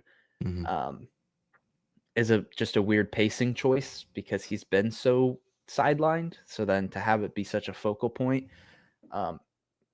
and again, it doesn't seem like this placement in the story is even necessary for the grander story with his character. So they could have just told this over a more stretched out period of time. So it's not like I like the stuff with Sam, of course, but it's still just the big picture of things. It's weird how they've decided to piece this all together. So yeah, I'm with you that like it's a fine watch, but it's not a great season so far. Yeah, It's not great, which I I hate agree. to say, but Yeah, I know. Because at this point in season 1, I was very much locked in to everything that was going on, and I'm not locked in. Like I'm still tuning in, and I'm here for it. But I'm not getting that same sense of satisfaction that I probably got in season 1. And so going to episode 6, much better episode in my opinion than last week's. Now, is that in part due to Giancarlo Esposito? Maybe, possibly, even though he had such a small role, a small part to play. But I'm very interested to see in what his end goal is. Obviously, he said that he wants to get back in power of Vought, but just how he's going to go about doing that. And now with him at their side, even though Marie, spoiler alert, ran off at the end to go do her own thing along with Kate. I do like that idea though too, is that Kate thinks that she can fix her powers, and so I think that'll be a somewhat cool thing in tonight's episode or tomorrow's episode. Cool little fight scene, I guess, with the gladiator guy and then Victoria's daughter coming up and doing what she did. I thought that was decently cool. And a little bit more emotional turmoil, I guess, with Marie and her sister Annabeth. Annabeth was just very unforgiving too. Like she was ruthless. Like everything in my life that goes wrong is because of you. Like that crazy work.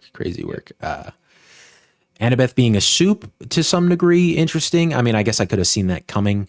Almost every character that we meet is somehow a soup.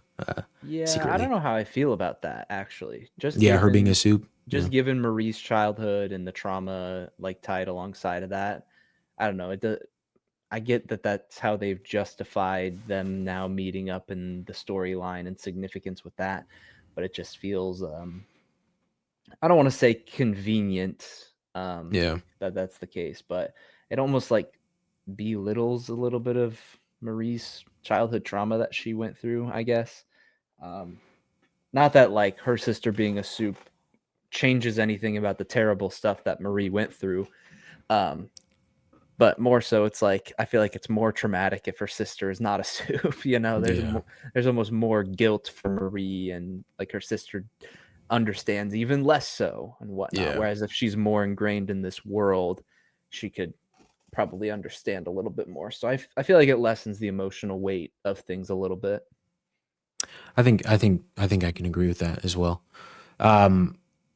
For me, I guess as I would also add that, interestingly, with her sister, her powers and the way that they work, obviously, like, she didn't go through the same program stuff that they're talking about in this episode that Marie went through, and how she's the only survivor other than Homelander to have gone. And I don't know, maybe I just wasn't paying attention very well if they even laid out the difference in how they were injected versus I think Giancarlo's character specifically mentioned some part of the body where it was injected into versus where it normally is, and maybe that's the difference. But also with Annabeth's powers, the fact that she just has so like little, I mean, I guess saying that looking at Emma as well, but she has so little idea of how they work, or how maybe she's like tried to push it away because she did say that she hates being a soup, and a lot of people don't know. And maybe if they leaned into this, I could see this working and elevating the trauma part that we're talking about a little bit more. Is like she hates being a soup because she associates soups with Marie, and Marie did what she did to her parents, and that makes her hate being a soup even more. But that wasn't something that they even like are hinting at. So at least so far, I do think that could be good. But again, they're not really talking about that or touching on that. The little moment between Sam and Emma, potentially Sam, or not potentially, Sam definitely wants to get back together with Emma, but Emma is hesitant a little bit, at least because she has another guy friend that she's interested in. I want to say that I was probably wrong, it's seeming like, about Cypher and him being like a potentially secret good guy. It looks like he's just in it for the recognition of creating Marie, creating a powerful soup, and then also whatever Marie can do to potentially get him into power. Yeah. I wonder if like his end goal is to like get Marie so powerful and then control her as well as he can to make her do things that he wants. I imagine what we're going to run into there is that he's just not, he makes her so strong that he's not capable of controlling her, at least not for very long. But I would understand that logic of like, if she truly is as powerful where she could defeat Homelander, and he has a way, in his mind, it could be, if I can control her, then I'm more powerful than Homelander. Yeah. Yeah. But so then it's weird though, because like if that's the case and he could control her, like what stops him from controlling Homelander? True. No, absolutely. I wonder if he's tried. Probably Maybe. not. He's probably, because like if Homelander found out and felt it, like Homelander would probably kill him. We might see Homelander at the end of the season. So. Oh, truthfully, yeah. Either that, or they're saving it for The Boys season 5, which that's another thought I have as well. Yeah. One thing I wanted to mention about Cypher as well. I lost my train of thought on it, but I guess just to pivot to Andre's dad and that whole situation. Thought that was somewhat cool. Him like grabbing the knife out of his hand and whatnot. Actually, that wasn't this episode. That was last episode. That was a couple episodes ago.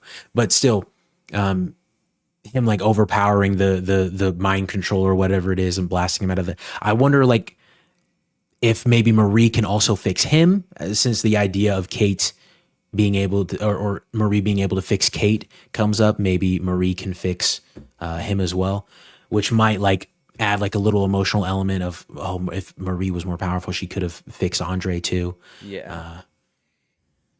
But also, I don't know the implications of that. Like, are they saying like, because the guy, the reason he's not in the show is because the actor died in real life. So I don't know. Maybe that won't be something that they touch on.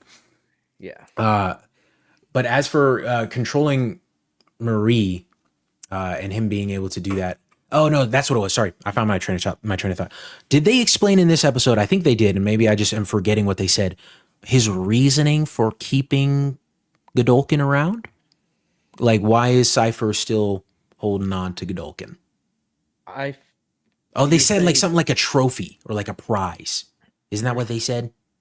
You're saying just at this point in time, what's the reason? Yeah, like why is he keeping him alive? Why is he like what's the game with that? What's the end game with that? Yeah, they did say, I'm pretty sure they did say a trophy. Yeah. I think that phrase, that word was specifically used, but I also I don't really know the context clues behind it. There's a potential that there's like more lore behind that of Godolkin being tied to the university itself or the power that Cypher holds, or there could be some grander reason, because otherwise it's like, why keep him alive? Why keep him? Yeah. You have to take care of him, and you just want to slap him up and have sex in front of him, and whatever. It's like, what's the point? It seems like a bit of a waste of time. So, it's one of those things where when they first revealed that and introduced it, you're just like, okay, this is a little strange. And then we find out that it was because of he was a victim of burn injuries, and that's why he looks the way that he does. But even so, it's like, okay, but what's the point? Like, why do we care that he survived and that he's still here to this day?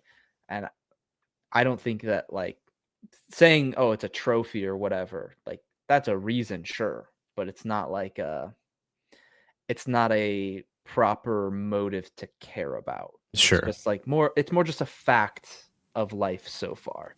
It's still the why behind it hasn't been fleshed out, at least from what I've picked up. And I agree with that. Yeah. Episode 6, better episode than last week's. And I hope that wherever we're going now, it seems like Marie's going after Cypher directly, is a satisfying conclusion to a so far mediocre season. I don't think these last 2 episodes can really bring up the season a whole lot for me. I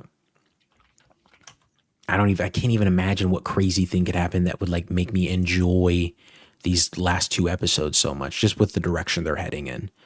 I imagine it's going to be more of a cliffhanger, and like how Aiden talks about season 3, the season 3 ending of The Boys, with like great season, but then we still end up in the same spot, essentially same characters alive. Even Maeve didn't die, I don't know. It's little things like that. I feel like that is going to come into play in this season as well. Like Cypher is going to get away, and we'll see. Like we just said, we'll probably see him in season 5 of The Boys. It's kind of twofold for me. One is that I'm having a fine time each week watching the show, but I don't care that much going into the last couple episodes. And then 2, it really does get me worried for The Boys season 5. Just obviously it'll be good because we're going to be focused more on the characters that we've known throughout The Boys series. But if some of these storylines and these characters become critical to season 5, I will definitely be a little bit concerned of how that's all going to fit together. So that's the biggest thing, is since this is being set up to no longer just be a spin-off show on the side that you can watch on its own merit. This is, as far as I'm aware, this is an essential piece of The Boys universe where you should watch this if you're going to watch season 5. And if that is the case, then that will be a bit worrying. Yeah. Definitely agree. But to bring Aiden back into the conversation, let's transition to our final topic. Peacemaker Season 2 finale. Let's do reactions for this one because we're all 3 here and all 3 discussing. So, Peacemaker season 2 finale. First reaction in 3, 2, 1.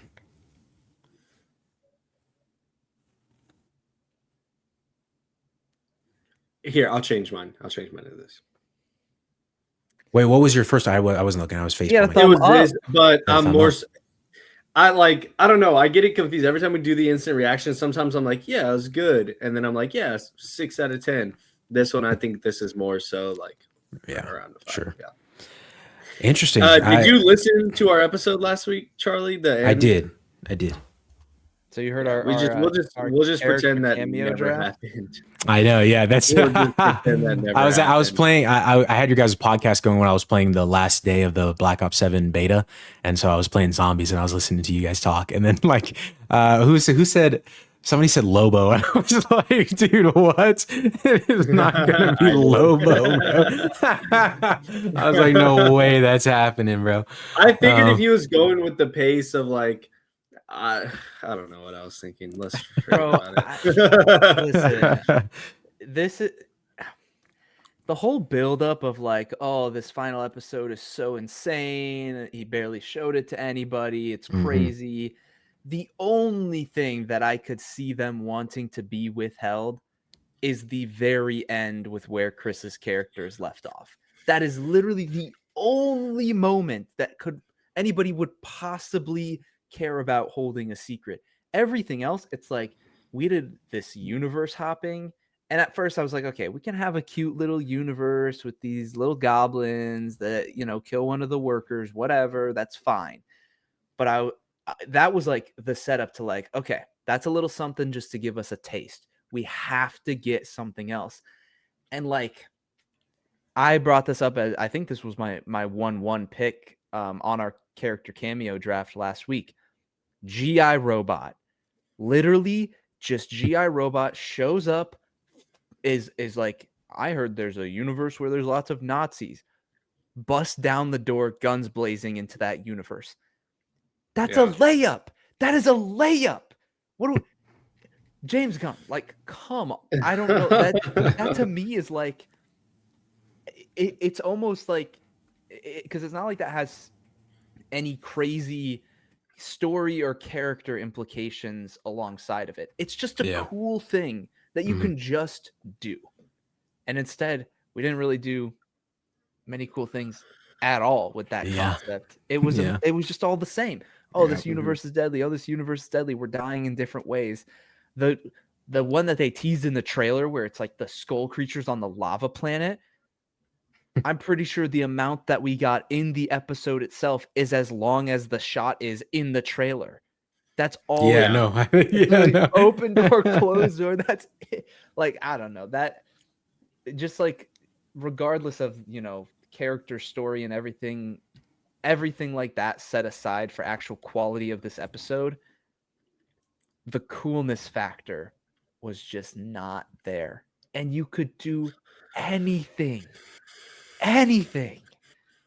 Crazy. Yeah, the fact that more shots weren't taken, more risks weren't explored, that's just like, I don't know. I get Peacemaker, and that's why I immediately went with the thumbs up, because like, let's take away anything that James Gunn was saying. Let's pretend that this was just Peacemaker season 2. Hey, look, this is a new show. You should watch it. Y'all like the first one. Leave it at that. I really want to know how that discussion would be right now, seeing the full season. And without the whole, hey, episode 6, episode 7, episode 8, these are the big ones, the back half of the show. This is my favorite thing that I've ever done ever in my entire life. Take all of that away, and how different does this look? How different is this conversation? And that's what I'm trying to put myself, those are the shoes I'm trying to put myself in. That's called coping. Yeah, and that's the thing. I'm just like, man, why didn't you just not say any of that? Why didn't you not see? How could whatever, it's a dumb joke. Why didn't you just I didn't know that was leave all of intentional. that alone? Like, it wasn't, but then I caught myself. Anyways, Oh, okay. yeah, why did how come he didn't just like not say any of that? Like I that know. would have been totally fine. And all of this hype that we built up going into it would have been perfectly fine. And I still think Chris's story is admirable a little bit. I don't know. I feel like his journey really just completely revolves around Harcourt, and then they do these things with the other group to like make it seem like, hey, look, no, this is about him and his friends, and this is about like him and his trauma. But then they just circle right back to it all revolving around Harcourt. And even that in and of itself, I'm like not the biggest fan of. I don't really care about their relationship at all.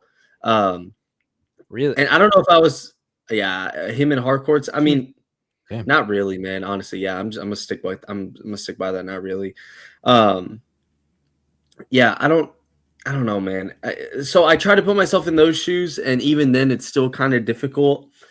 So I really don't know how I feel about any of this. I don't even know how I feel about that planet he's on. Like I've just seen a lot of people being like, "So Salvation Run, oh shit, Salvation Run, comic number 118," and I'm like, you're stretching so far to be like, "Hey, this is a huge deal. This is awesome."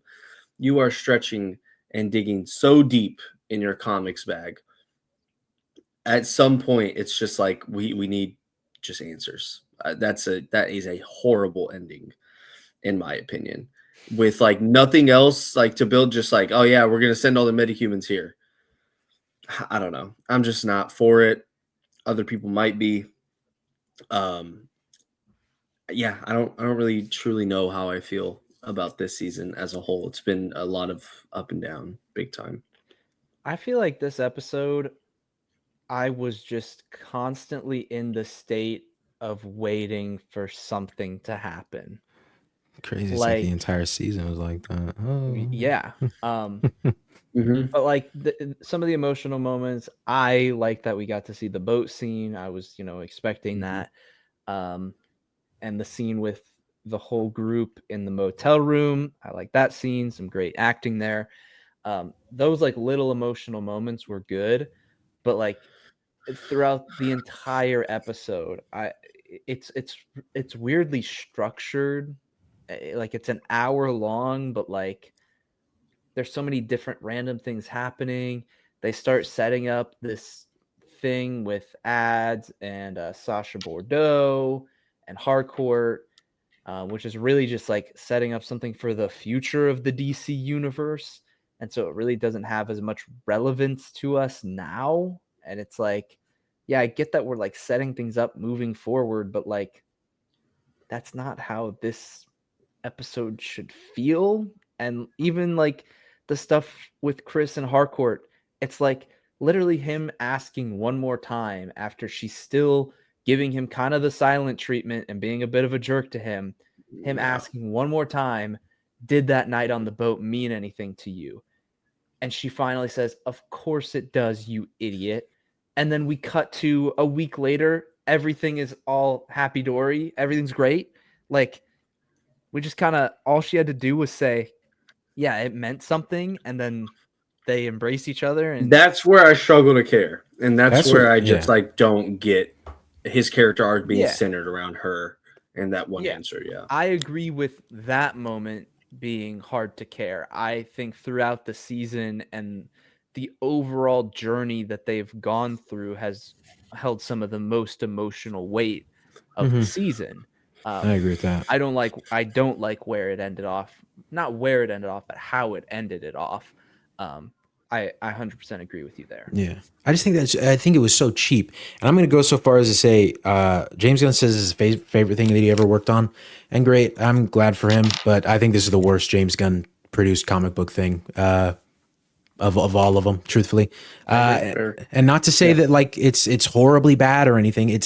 I had my fun. I enjoyed it. But like it seemed he dropped the ball on so many different like what you just talked about with with her finally saying that it meant everything to me, everything like that. That moment didn't hit at all because what hit before it for me was I think Danielle Brooks, I think her name is the actress. she was the standout of this finale. She did an absolutely phenomenal job in both scenes where she got to be emotional with her her wife, the character of her and her wife, and that moment with the entire crew in the hotel room. Absolutely phenomenal stuff. So tell me how we get that. We get that moment where she's pouring her heart out to Chris and saying, I believe in myself because of you. I know who I am because of you.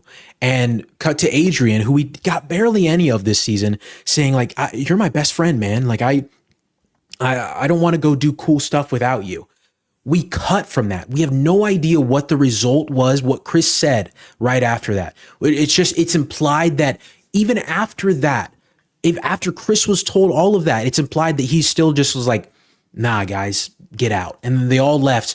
But then he asked Harcourt one last thing. And then she's like, yeah, it meant everything.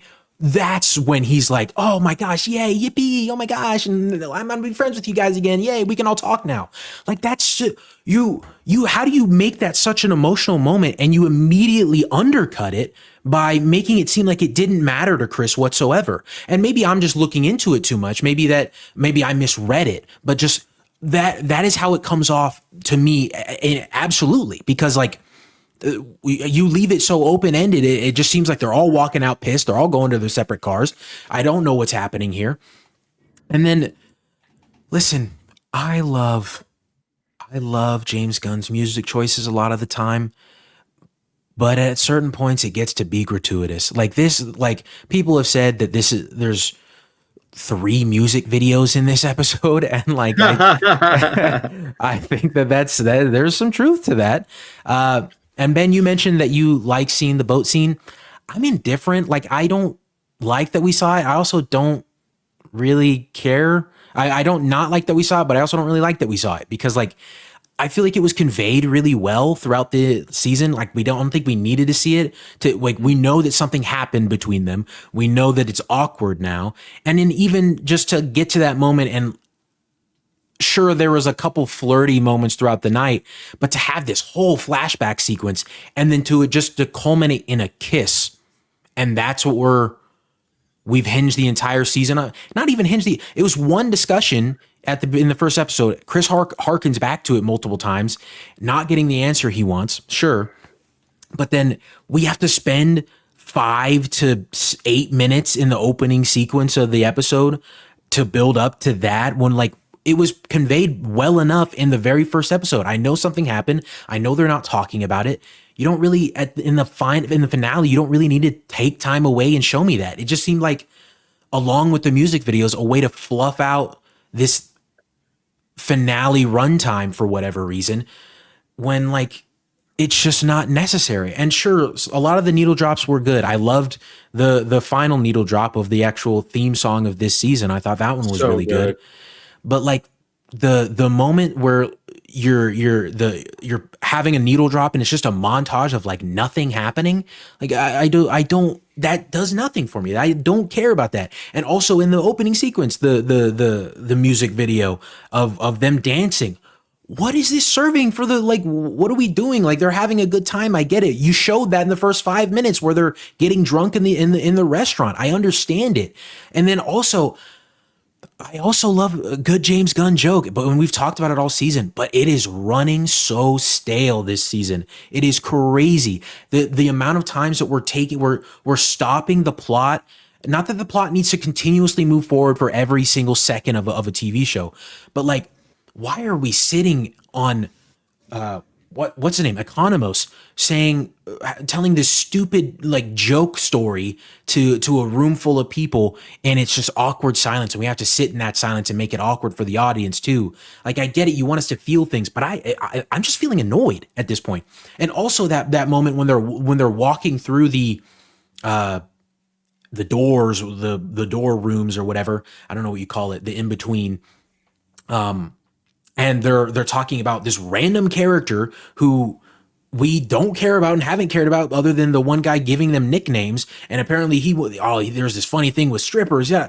What? I don't like, brother, I don't care. This is not, you're not doing anything. You're just fluffing the runtime. Not that I'm using fluffing the runtime probably wrong. Like, I don't think he's intentionally trying to make it longer so it's more appealing, but it's just like, that's all that's happening here. You're not doing anything of consequence. And maybe I'd have a different opinion if I found it funny, I guess.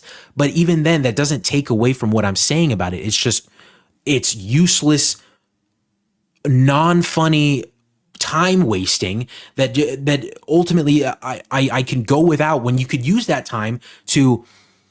I'm not a need an action scene guy, but like, you could have had so many other action. You could have added a GI robot with with Earth X type kind of thing, with all the time wasted with the music videos and the laughing. It was just not necessary. And so ultimately, I still think that a lot of the character moments were nailed in this finale, with mostly Adebayo's character, Danielle Brooks' character. Danielle Brooks' character. But also, I struggle, like I said at the beginning of the season, I loved what they were doing with Harcourt. The very first episode, it seemed like she was having an identity crisis, and her life revolved around her job so much, and now she doesn't have that. And that idea took such a far back seat up until this final episode, where she gets her job back, she gets a job. And then all in the same episode, she's realizing that her and Economos, I should say, are realizing they haven't done anything good for the people. They're sure they have a job, but like, what are they doing that's actually helping people? And then they go and form this new organization, Checkmate. How do you set that up in the first episode? And we don't touch on it at all. Sure, there's the moment with Rick Flag Sr.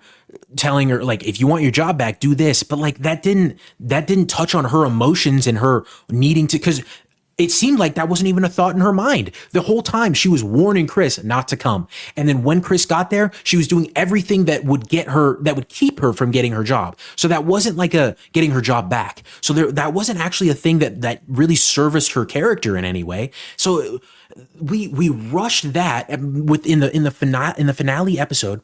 Adrian was put on the back burner. Economos really had nothing to do either. I don't know, man. Overall, I like, for someone who's so good at juggling so many characters so often with Guardians of the Galaxy, the Suicide Squad, this was, for you to be able to have all these characters and have 8 episodes, probably 4-5 hours of runtime to flesh these characters out and give them something meaningful. It is crazy to me that you were not able to do that. But with all of that said, if this is the one James Gunn miss for me, that's okay. I still have faith in him. I still have faith in his vision for the DCU going forward. The next project we're going to have wasn't built by him, as far as I know. I'm sure he had some hands in it, the Green Lantern show. But maybe that'll be nice. We get a little break from James Gunn DCU stuff. Because like, I don't know, man. It was crazy. I'm sorry. I just took like a whole, like, I ranted at it, but like, God, it's so aggravating, man. Like, I don't know. To love, like, I cannot praise enough Danielle Brooks. She was the saving grace of this episode for me. And even then, it wasn't enough to like make me enjoy the episode, really. So it's like, it was, and oh my God, there's so many things I could talk about. Just online, the discussion around it is so stupid. Everybody's talking, oh my, the MCU, if this is what you guys think is bad, you deserve those MCU slop shows.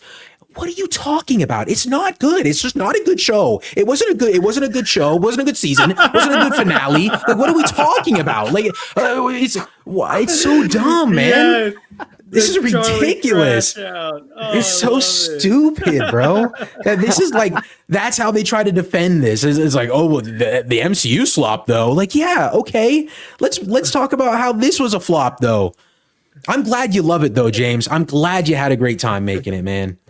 Oh my gosh. I mean, it's the lowest rated episode of the show. Like somebody, actually, that's one of the things. Somebody quote tweeted somebody who posted that it was the lowest rated episode on IMDb, and then somebody who said like, oh, you guys deserve that Marvel slop. Somebody quote tweeted that person and said with the rating for Loki season 2 finale, and they said, yes, Marvel, keep giving me this slop. Yeah. Episode 7 of Peacemaker season 2 has a 9.2. The finale has a 6.7. Golly, dude. So I just, oh my god, man. Whatever, bro. You're spitting, bro. I mean, you're spitting. I mean, we've You talked are. about it all season long. I mean, to start the season off with such a banger of a first episode, and then to just fall off of a cliff for 4 weeks after that, and then to come back with a banger for episode 6, and we're thinking, oh my gosh, this is the moment. Like these next 3 episodes, this is where it. This is the beginning of what James Gunn has been hyping up all year, leading up to this show. And then that's just like that's it. That's it. I'd even argue that we might have even peaked with episode 1. I don't know. You can make a case Maybe. for episode 6 being better, but the fact that I'm even making a case and having maybes for peaking at episode 1 is insane work, especially out of James Gunn, man. Mm-hmm. yeah. It's frustrating. You're right about the break, though, from James Gunn stuff, because we're getting the Lantern show, which apparently does directly tie into this. Some people have said that the Lanterns are investigating meta-humans being put on this different world. That's one of the things that they're looking Oh, into. really? Okay. 'Cause I think the whole thing with the Lanterns is that they are basically Detectives. intergalactic police, Cops, looking into different cases. So that's I've heard that chatter online, and it has been said that it will connect to that show in some capacity. So we have that show coming out, and that's I don't know when is that, like probably March, April. March, I figured. Yeah. First quarter next year. That'd be crazy. That's crazy. It will be crazy. No shit. And then we get Supergirl and Clayface. Yeah, so we're getting a long break from James Gunn then. We get a lot. I think unless there's some random animated something that's coming out, the next thing we'll get from him is Man of Tomorrow. And I did see somewhere that like people think that he was like really cramming because he wrote Creature Commandos, Superman, and Peacemaker. Season 2 in such a short, condensed period of time. And what somebody said, which is an optimistic way to look at it, but I don't think it's the right way to look at it, is like if we had to sacrifice Creature Commandos and Peacemaker Season 2 just being okay, and James put a lot of his focus so that Superman could be really good, I think all of us would take that trade-off and would want Superman to be the best of all those projects if he's doing them all at once. But truthfully, that's not a great excuse if he worked himself thin to be just like, well, at least Superman was good. It's like, no, that's not how we should view this at all. Dude, and real quick, what I maybe to convey better what I mean about like James Gunn's jokes typically, maybe not even typically, because they're not all like this, but in season 1, like running gag of Peacemaker calling him Diebeard the entire season, making fun of him. And then come the finale of season 1, where he's pretending to be a butterfly to the other butterflies. The butterflies turn to him as like a little bit more of a joke. Hey, the guy you took over, even though he's not actually taken over, why did he dye his beard like that? And then Economos has that emotional moment where he's saying he thought it would make him look younger. He thought he'd fit in better. But it turns out that it just made him look weird.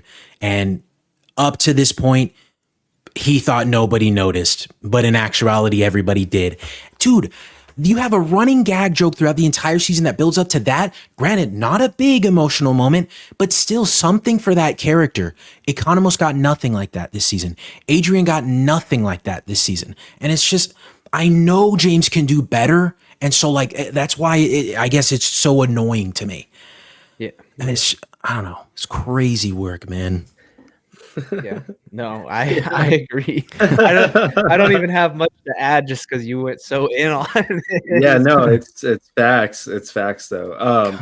I was gonna say, or I was gonna ask. I'm curious, y'all's point of view.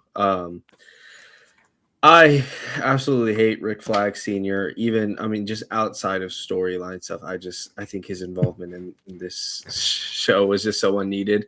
But how do y'all feel about him now that the season's over? And how do y'all feel about him in comparisons to how he was in Creature Commandos and how those go hand in hand?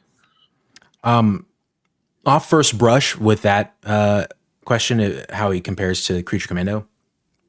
Realistically, I'd have to rewatch Creature Commando, but just from what I remember, no, they don't really seem like the same character whatsoever.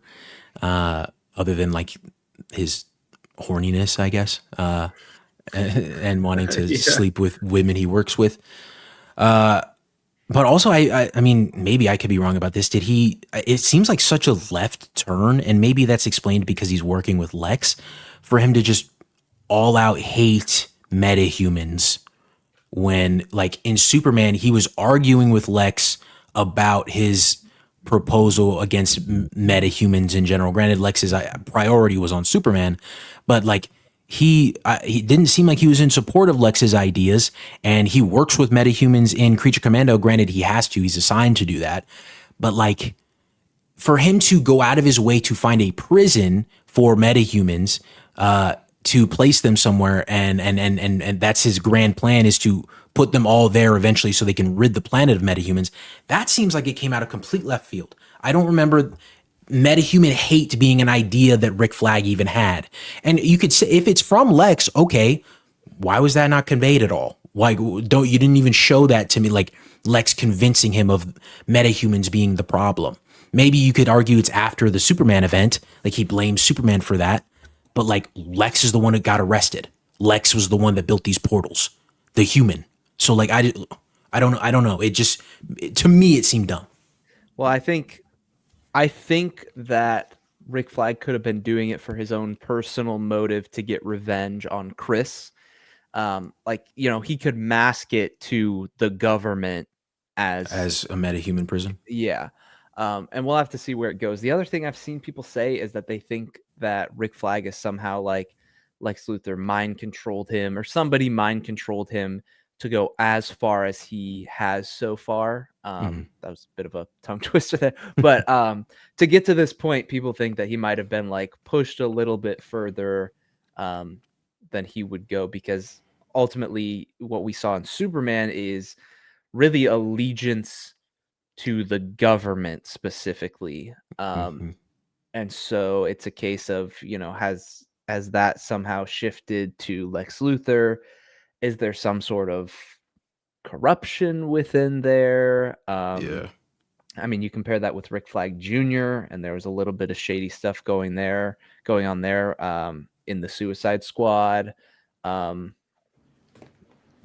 I guess Rick Flag Jr. overall was a pretty, like, had some good morals and ethics in the Suicide Squad, because Peacemaker was the one who actually stopped Rick Flag Jr. from revealing the truth of Project Starfish. But anyways, I think like there's enough backing where there could be a future explanation, and clearly wherever Lex goes in the future, or just Argus stuff, like Rick Flag is probably going to be in a lot of projects moving forward.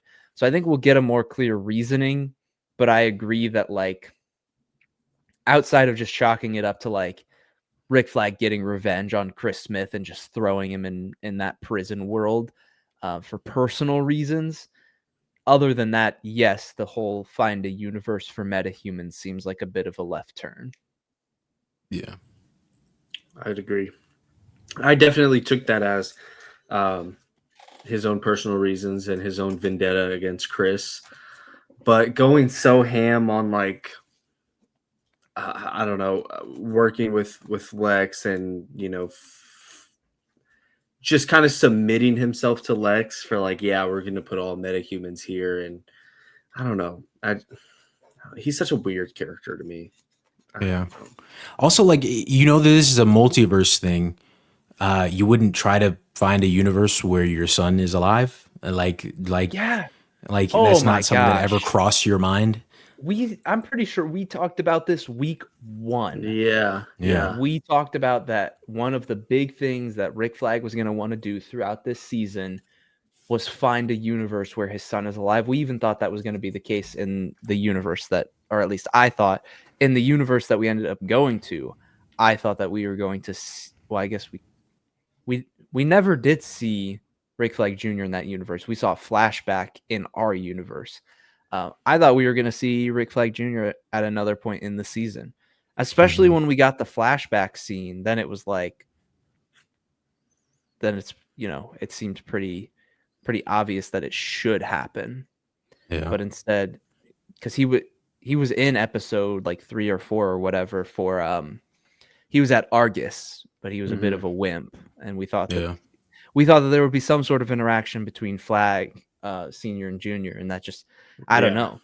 That was like one of the few things that I was holding on to of like Rick Flag Senior's motivation finding his son, and it's just they didn't even touch it, which is again like, for as skilled of a writer as James Gunn is, I would love to just ask, like, did it cross your mind that there should be a storyline where Rick Flag Senior's motivation includes finding his son? Just to hear what he has to say. Because, like, I would think the answer is yes. I thought of that. But I feel like if he thought of it, it would have been in here. And it wasn't. Exactly. And you even could have had a thing like if he thinks about it, but then have a conversation, like somebody on his team puts that idea towards him, and he seems like the kind of character that would be like, that's like, he'd say something like, no, that's not my fucking son. I don't want to I don't want a cheap copy. I want my kid to be alive, or something like that. But they didn't even do anything like that. So I don't know. It wasted opportunity, I think, overall. Yeah. Even throughout the season, there was hints of, wanting to track down Peacemaker and the alternate dimension device, all of those things. I thought that his motivation was to find Rick Flag Jr. Instead, it truly was out of hatred for Chris, out of revenge. It's like, okay, then it's like, obviously there's emotional weight and revenge, but that's so much simpler than being like, isn't the ultimate revenge bringing back your son, and then you could also trap Peacemaker or kill Peacemaker or whatever? It's like you get both. That's the best revenge is if that your son never got killed. It's like, I don't know. It just seems a little odd. I agree. Yeah, I think he's dropping the ball with Rick Flag Sr. overall, with just the continuity of it all, at the very least, if not just the individual writing of the character. But yeah, I'm sure we're gonna see more of him, because yay, we have to, because he works. He's the head of Argus now, so I wonder if we'll see him with the white hair next time, because apparently he couldn't do it because he was filming a different TV show at this time. But I don't know. Whatever.